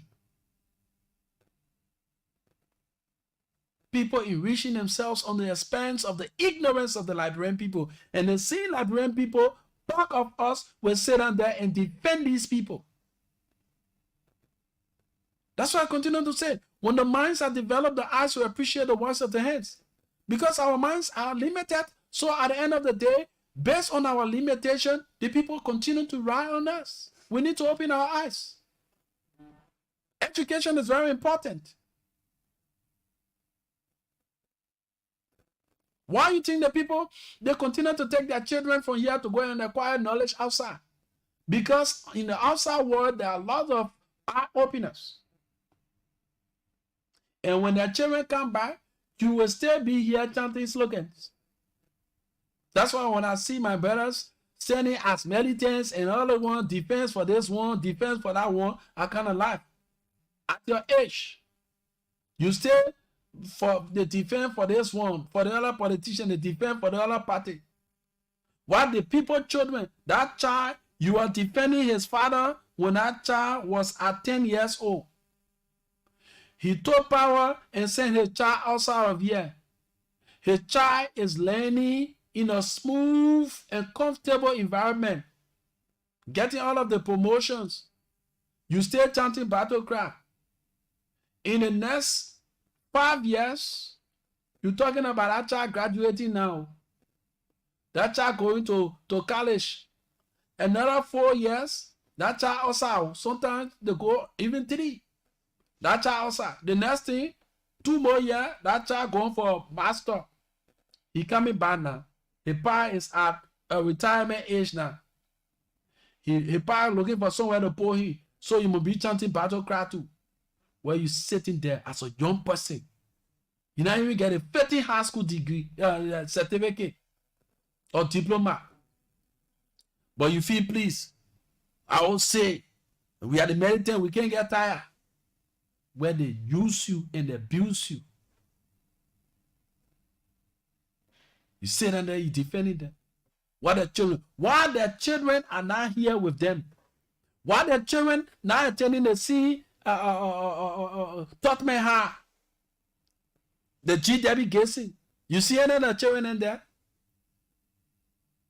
They are not attending it. So they don't care about the common masses. Whose children are at this institution? You go there, the schools are leaking.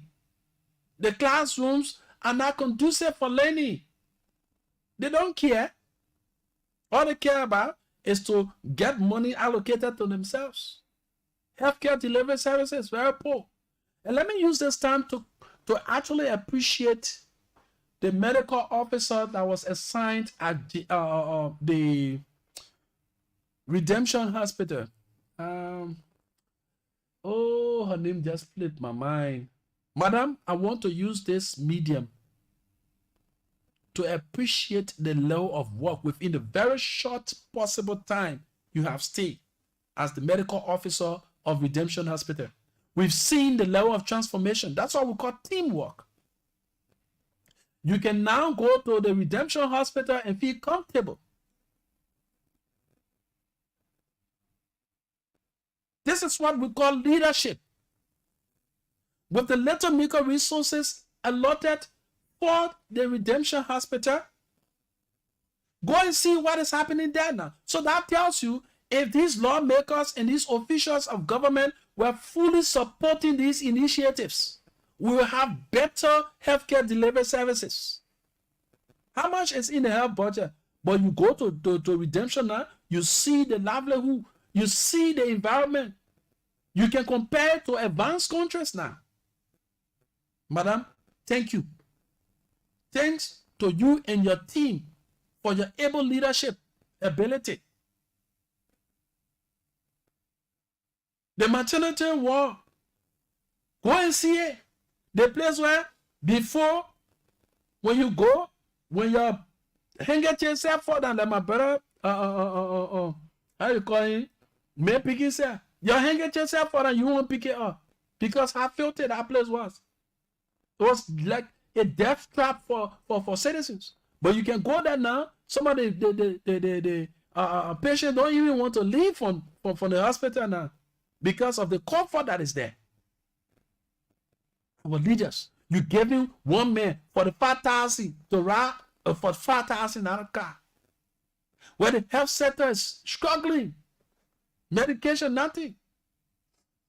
See what that lady is doing there at Redemption. See what she's doing there at Redemption. Redemption is now transformed. It's a place that people relax now. You go to Redemption, you are catered to. Air condition all in a hospital. You see that? Come on. Liberians, it doesn't take much to put system into place. The little we have in our reach, we can transform, we can make the difference. 0778-665-073, 0778-665-073, 0887-105-105 are the numbers to call. and form part of the program, The Positive Show, this morning, right here on Love FM 105.1. Let's talk about it. That's why I always say to people, I'm not moved by the multitude or the number of cars. We will speak sense to the discourse.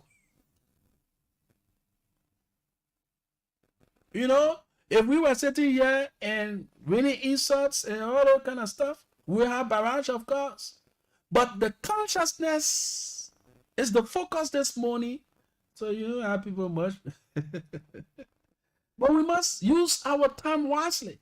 That is the reality. We must own up to our own misfortunes. We are the proponent of our own situation. The leaders. You need to take siege of the matter. Let me use this time to say, welcome back home, President Bouakai. It is important, and we must use this medium to say thanks to all who continue to pray for our country. And we say thanks to our leader as you go through this time of leadership. We ask that you open your eyes. Keep your eyes on the ball.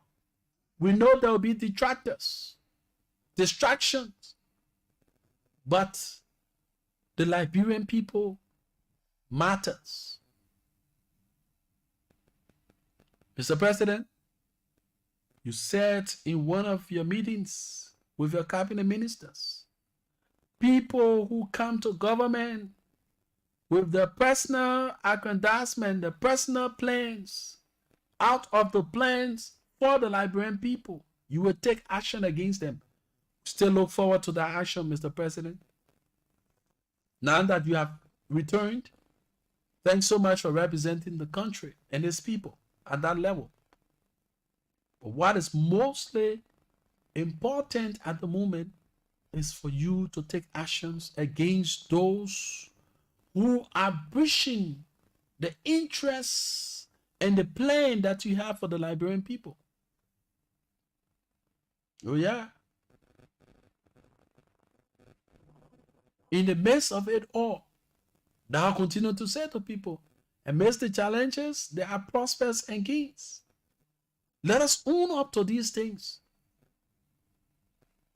There are two things in this life we will always be remembered for. The problems we create and the problems we solve. And some of us have reneged, and some of us have said to ourselves that we will not look in the direction of creating an enabling environment, but we will be the problem, we will be the one to cause the problem. Where is the nationalism and the patriotism? 077-866-5073, 0887-105-105 are the numbers to call this morning and form part of the Positive Show right here on Love FM 105.1. Let's continue to listen to the ambassador. Spoke lengthily, yes, on key issues. Few here for the people business. The rest of the people who have important issues are now suffering. Is that denial rate? I think it's a factor. Look, I think it's a fact of life. Until we can't. So the visa refusal rate, you almost have to take that out of the equation, if I could put it that way. It's just simply it's something that exists apart from our bilateral relationship with Liberia, how we agree on many issues, how we conduct our bilateral relationship.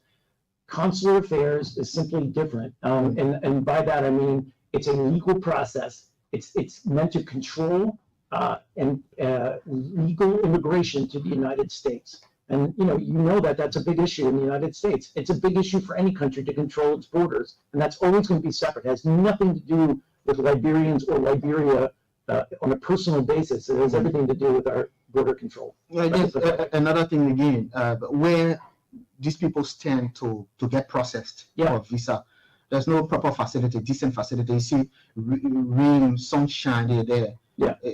Can that change, please? Yeah, that's something we look at all the time, and frankly, it's one of the discussions I've had since getting here. They're trying to make the process more efficient, where they can work through interviews so people aren't waiting outside. Part of that's just the fact that there's such a high demand for visas. but we are looking at ways that we can better shelter people, especially during the rainy season, but certainly during the dry season as well. And sir, one other thing I just wanted to add, when we're talking about visas, this is another point that's important, is, and this is a message, a public service message to all Liberians.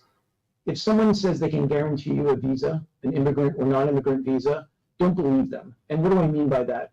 There are plenty of people, con artists, criminals, who are working to take advantage of Liberians who want to travel to the United States and who promise them that they can get them a visa for a certain price. Please don't believe those people. They do not have your best interest. They're looking to take your money. The best thing any Liberian who is a visa applicant can do is look at the website, look at what they ask in terms of documentation. Don't ever attempt to bring fraudulent documentation to a visa interview, but just be honest, be forthright, and that's your best chance. Yeah. I'm still trying to weigh in on the health of the U.S.-Liberia relations. Of course. One of the criticisms for the U.S. is that the U.S. does not have a company in Liberia. Talking about foreign investment, companies from the U.S. coming to invest in Liberia. That's one of the criticisms. How do you respond to that? Well, we do have, don't forget, Firestone's been here since 1926, and I know it's a subsidiary of a broader company now. 100% American company. But that's the point. But and then there's also other companies in the iron ore industry. ArcelorMittal is also, again, not 100%, but affiliated with the U.S. And there are pockets of U.S. investment. But I do want to address your point. It is a challenge. One thing I want to do is really reach out to the Liberian diaspora, of which there's a sizable diaspora in the United States. Now, a lot comes in through remittances, and I know the Speaker of the House spoke about this. I forget what was public remarks he gave last week, something like $800 million a year coming through remittances from Liberians who live abroad. That's huge. That's a big number. How do we get these same people to invest in Liberia? And that speaks again to my basic point is if you have Liberians staying here, investing in Liberia, you're going to grow this economy. You've got to create an investment climate that attracts foreign investment. What the Bolokai administration is trying to do and has done so far, going to Dallas, going to New York, going to other places, Atlanta, I think as well, they're trying to put out Liberia to sell American investors, would-be investors, on Liberia as an investment destination, as a good place to base their business. You need to do that, but you need more. You need a talented, skilled workforce that requires education, that requires vocational training, that requires higher education. That's a component. You need a transparent judicial system and rule of law, i.e. no corruption, no bureaucracy, where people want to come invest. You need a good infrastructure. That means reliable electricity and reliable roads. All of those are ingredients that can get Liberia noticed by investors. And I want nothing more than to have U.S. investment come at a larger scale into Liberia. It's a challenge. Yeah, fascinating to hear these conditions. But Ambassador, Liberia has launched its bid for a seat as a non-permanent member on the Security Council of the United Nations. The United States is one of 5 permanent members of the UN Security Council, of course. And the U.S. is also an ally of Liberia. Can you confirm that Liberia has the support of the United States in this pursuit?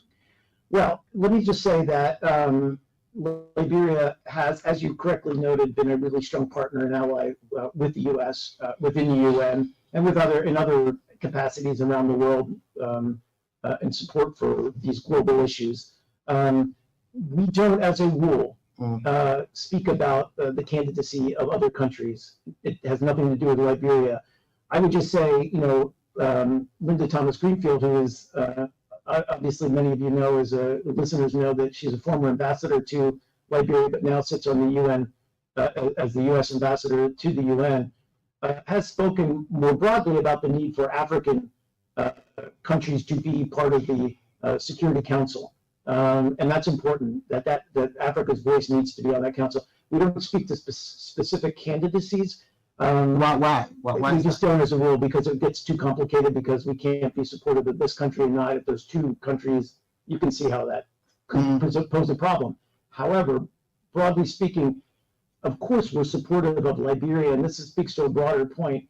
We're very supportive of Liberia as a stable democracy, as and one of the few, frankly, in this region. But if we talk about the region, we look at Mali, we look at, frankly, Guinea, we look at Niger, we look at Burkina Faso.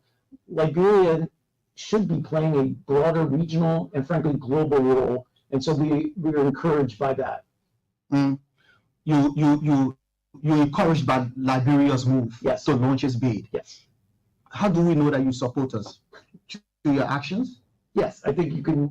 Look, again, you're trying to pin me down. I can't speak about because that's what Liberians want to hear, because that would bring relief. I think that to the campaign. Yes, I think in my private discussions with the Liberian government officials, they know where you stand. They know where we stand. Okay. Now, I mean, I will respect that. That implies. But I know you've been here for a couple of months, or 1 or 2. But the government's national development plan tailored around what they call the arrest agenda. I think you've been reading through it. It's focused on agriculture, on road, rule of law, education, sanitation, and tourism. If you read through it, what impresses you the most and what concerns you the most? Well, I think it aligns, I think, very well with what we're already doing here in terms of assistance. I think it, frankly, echoes what the key priorities are, or not echoes, but it identifies what the key priorities are. And in that sense, which again, infrastructure, agriculture, it's really important. All of these are key sectors, I think, where Liberia needs to make progress on. I think, obviously, President Boakai and his cabinet recognize that. The difficulty is also often in the implementation. So, they've laid out the arrest agenda now. And we're certainly supportive of the arrest agenda. It's now voters, Liberians are going to be looking at what progress is being made. And that's not unique to Liberia, that's unique to any ruling party anywhere in the world. But, voters want to see progress on this agenda. So I think it's incumbent on the Boakai administration, on this government to show real progress. In my initial 2 months here, I have met with, if not every minister and every ministry, about 98% of them. And I have been across the board impressed by, who President Boakai has put in these positions in the ministries. They have a vision, they have a clear agenda of what they want to accomplish. I will say that, and I spoke to this earlier, many of these ministries are under-resourced. So somehow this government needs to bring in more resources. Part of that is through taxes and other forms of revenue. I'm impressed by what the LRA is doing in that regard. I'm impressed by the Minister of Finance, the new Minister of Finance, who also seems fixated on how do we increase efficiencies within the government to bring in more revenues. Because if you can provide these ministries with the resources they lack, then the expectation is that they can deliver. You named few ministries. I was at the donation of some equipment you donated to LRA. Yeah. But what are your concerns about this whole arrest agenda in the government? How is it proceeding? Do you have concerns, some reservations? Do you raise it with the government and the relevant authorities? I think my concern is, as is anybody's concern, is, will they deliver? The need to deliver. So that's the U.S. ambassador there in an interview with State Radio, Bavli Kamara. So you listen to him a lot more. We're going to chant on. The lines are still open. 0887-105-105-0778-665-073. I told you that we're going to also have the time to talk about our own press union of Liberia. Couple of weeks now since I don't know if it is legitimate or whatever it is, we have both sides within the press union of Liberia coming up with statements. So we'll firstly read from the Julius Konumba angle of the press union of Liberia, information they have in the public there.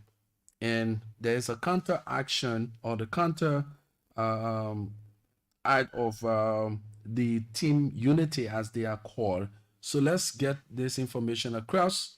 PUL's fiscal governance and financial status to undergo evaluation as President Julius Konuba constitutes 5-member committee.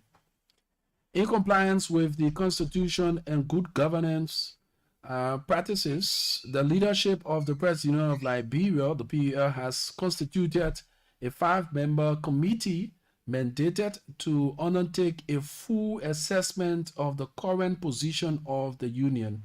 The committee, officially known as the Technical Working Group on the Status of the PUL, TWGS-PUL, is to evaluate the fiscal governance and financial standing of the PUL. In constituting the committee, PUL President Julius Konuba said the goal of the Technical Working Group is to identify contingent assets and liabilities that his administration is inheriting from the most immediate past elected and unelected leaderships. The work of the Technical Working Group on the status of the PUL is not to conduct an audit, but rather an exercise intended to enhance our understanding of the current institutional framework in the context of fiscal governance, human resource capacity, the work environment, and financial status of our union, Konuba said. The assessment, the president noted, encompasses a meticulous review of financial, non-financial, and human assets, short and long-term liability balances, net assets, and an evaluation of major renovation sources and expenditure items, as well as contracts and the membership status of the PUL to professional journalism and integrity institutions. In order to fully execute the assessment, the following reputable journalists, media, and communication professionals have been appointed with immediate effect. They are Mr. James M. Pagwa, Chairman, Ms. Hannah Gatemani, Co-Chairperson, Ms. Madeline F. Sa, Secretary, Mr. Gamonde Wogba Bloje Joe, the second member, and Mr. Christopher Yawo, member.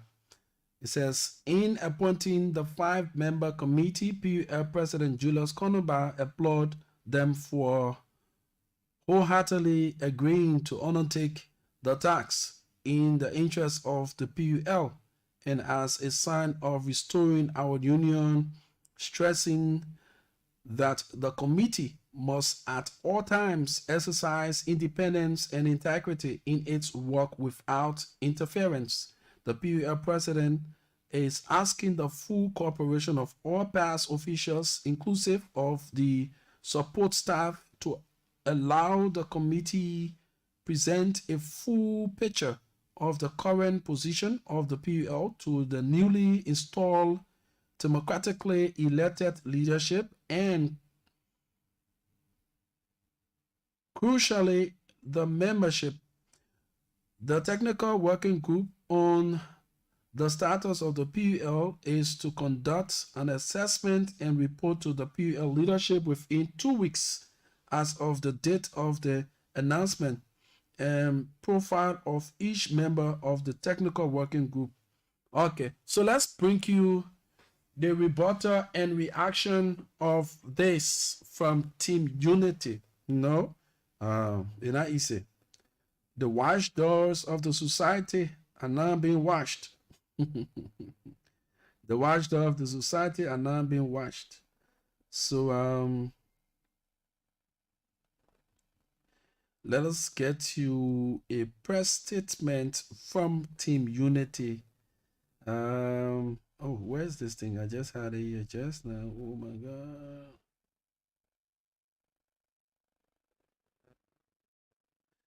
Oh my God. Where's this thing from Musa?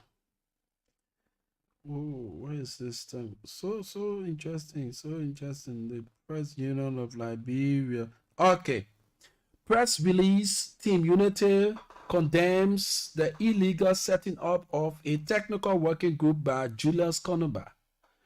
Monrovia, Liberia, 7 October 2024. Team Unity strongly condemns the recent establishment of a so-called technical working group by Mr. Julius Konumba, who is imposing himself as president of the Press Union of Liberia. We wish to reiterate that there is currently no recognized leadership within the Press Union of Liberia, and any action taken under Mr. Konumba's name are not constitutionally backed. The creation of this technical working group is nothing more than an attempt to further mislead and confuse the public. Mr. Konumba has no authority to constitute any committee nor to make any decision on behalf of the union.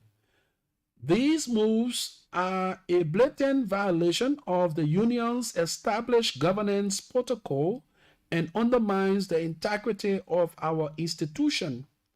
We, Team Unity, firmly stand against the unlawful acts and view it as an attempt to destabilize the union for personal gains.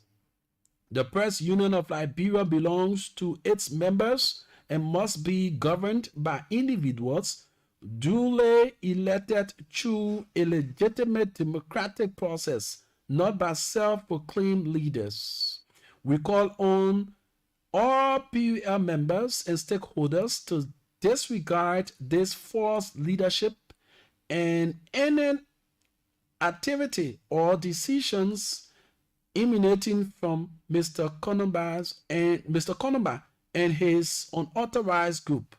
The union must remain a beacon of transparency, accountability, and integrity, and such divisive actions only serves to undermine the foundation upon which the PUL was built. Team Unity remains committed to ensuring that the PUL is restored to its rightful leadership and governed in accordance with its constitution and will of the members. Signed, Musa M.B. Kennan, Chairman. So, this is where the PUL is. The watchdogs who should be watching the society are now watched by the society. One group claiming to be a legitimate group and the other one claiming to be as well. What is happening within the PUL? What is responsible for what is happening? Both sides are talking about integrity. Both sides are talking about credibility. But where do we stand? The horse divided itself cannot stand. How can we have a civil environment, a professional media landscape where people will not use the airwaves for the wrong reasons? Who are there to checkmate these kinds of people when the union itself is in disarray? But yesterday we say watching people, journalists, we all beyond government official and yeah. Oh, the other person corrupt. Oh, the other person do this one. Our union, for a year plus now, is still back and forth with power struggle. How can the watchdog watch the society in the midst of what is unfolding? It is interesting to know. And this afternoon, I'm going to try all that I can. I want to use this as an open invitation to both parties. The Julius Konumba fashion of the PUL and that of Team Unity fashion of the PUL.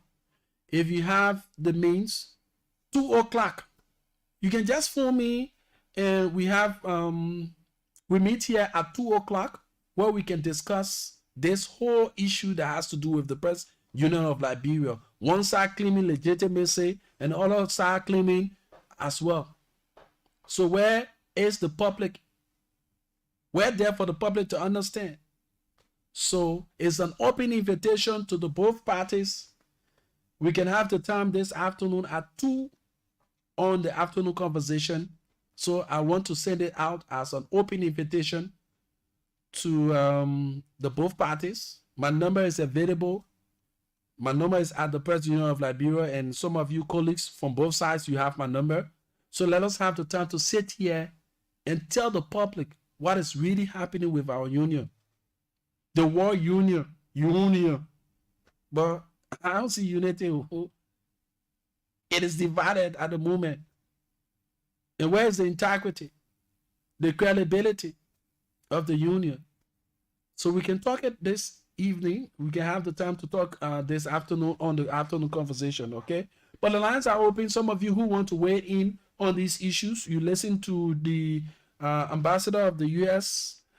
Speaking to the issues that has to do with the continuous denial of Liberians visa to the U.S. He talked about the rampant corruption and what needs to be done. Liberian citizens need to take siege of the matter and act responsibly so that this whole issue should come to rest. Hey, let me say good morning to my own cousin, Mr. George Siko Soko. How you doing? You there at LEC? Hope you're doing great this morning following the broadcast. 077-866-5073, 0887-105-105 are the numbers to call this morning and form part of the program, The Positive Show, right here on Love FM 105.1.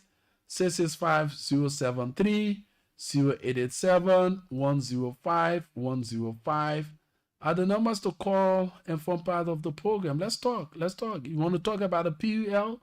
Let's get to talk.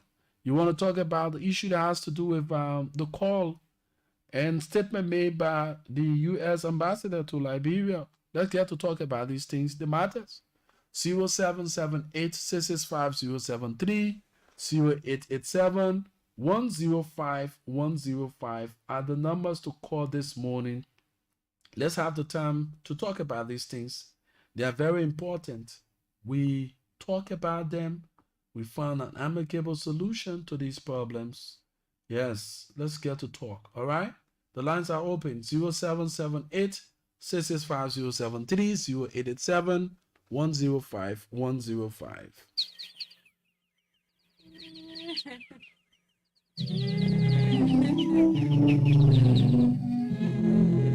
Don't cry, Mama Liberia. All is not lost. God is on your side. Oh, Mama Liberia, fifth land of liberty, I know how it feels in the hands of some of your heartless children. Are you aware that your real enemies are your children themselves? In pretense, they hail you by saying, you are the sweet land of liberty, filled with great natural resources. Yes, indeed, you are, Mama, land that we cannot be deported from. But in reality, when they are empowered, they leave you drowning in the pool of frustration and shame. As a mother, you never get tired of opening your arms that are filled with love and compassion for all. As the saying goes, there is no bare bush to throw a child. Mama, how long will you continue to endure abandonment and grief in the hands of these helpless children of yours who continues to feed on your breast milk by enriching themselves instead of creating an enabling environment for you and your other children who are referred to as masses? Is this not the same milk on which every child bearing the name Liberian should all be fed? Why only the evil ones are nourishing with greed and the masses are left unattentive in their own motherland. Mama, at your age and with all your natural resources, yet you are rated among the poorest countries.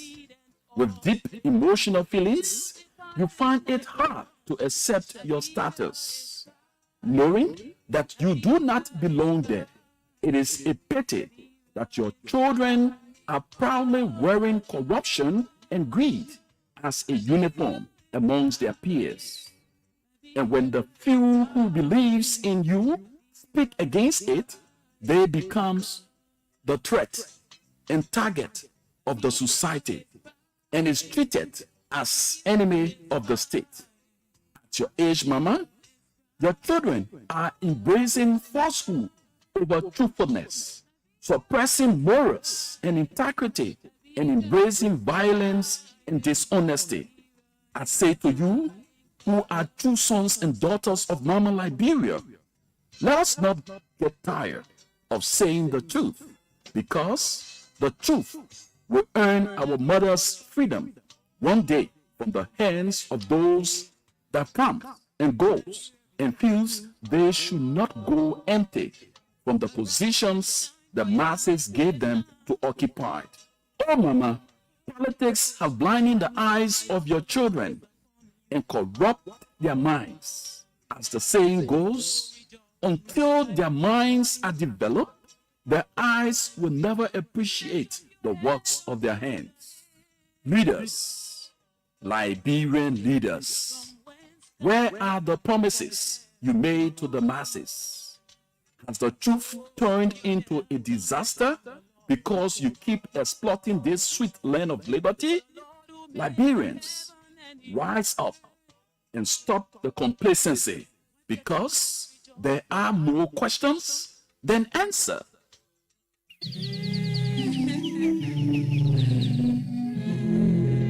Don't cry, Mama Liberia. All is not lost. God is on your side. Oh, Mama Liberia, sweet land of liberty, I know how it feels in the hands of some of your heartless children. Are you aware that your real enemies are your children themselves? In pretense, they hail you by saying, you are the sweet land of liberty, filled with great natural resources. Yes, indeed, you are, Mama, a land that we cannot be deported from. But in reality, when they are empowered, they leave you drowning in the pool of frustration and shame. As a mother, you never get tired of opening your arms that are filled with love and compassion for all. As the saying goes, there is no bare bush to throw a child. Mama, how long will you continue to endure abandonment and grief in the hands of these heartless children of yours who continues to feed on your breast milk by enriching themselves instead of creating an enabling environment for you and your other children who are referred to as masses? Is this not the same milk on which every child bearing the name Liberian should all be fed? Why only the evil ones are nourishing with greed and the masses are left unattended in their own motherland? Mama, at your age and with all your natural resources, yet you are rated among the poorest countries. With deep emotional feelings, you find it hard to accept your status. Knowing that you do not belong there, it is a pity that your children are proudly wearing corruption and greed as a uniform amongst their peers. And when the few who believes in you speak against it, they becomes the threat and target of the society and is treated as enemy of the state. At your age, Mama, your children are embracing falsehood over truthfulness, suppressing morals and integrity, and embracing violence and dishonesty. I say to you, who are true sons and daughters of Mama Liberia, let us not get tired of saying the truth, because the truth will earn our mother's freedom one day from the hands of those that come and goes and feels they should not go empty from the position gave them, blinding the eyes of your children and corrupt their minds. As the saying goes, until their minds are developed, their eyes will never appreciate the works of their hands. Leaders, Liberian leaders, where are the promises you made to the masses? Has the truth turned into a disaster because you keep exploiting this sweet land of liberty? Liberians, rise up and stop the complacency, because there are more questions than answers.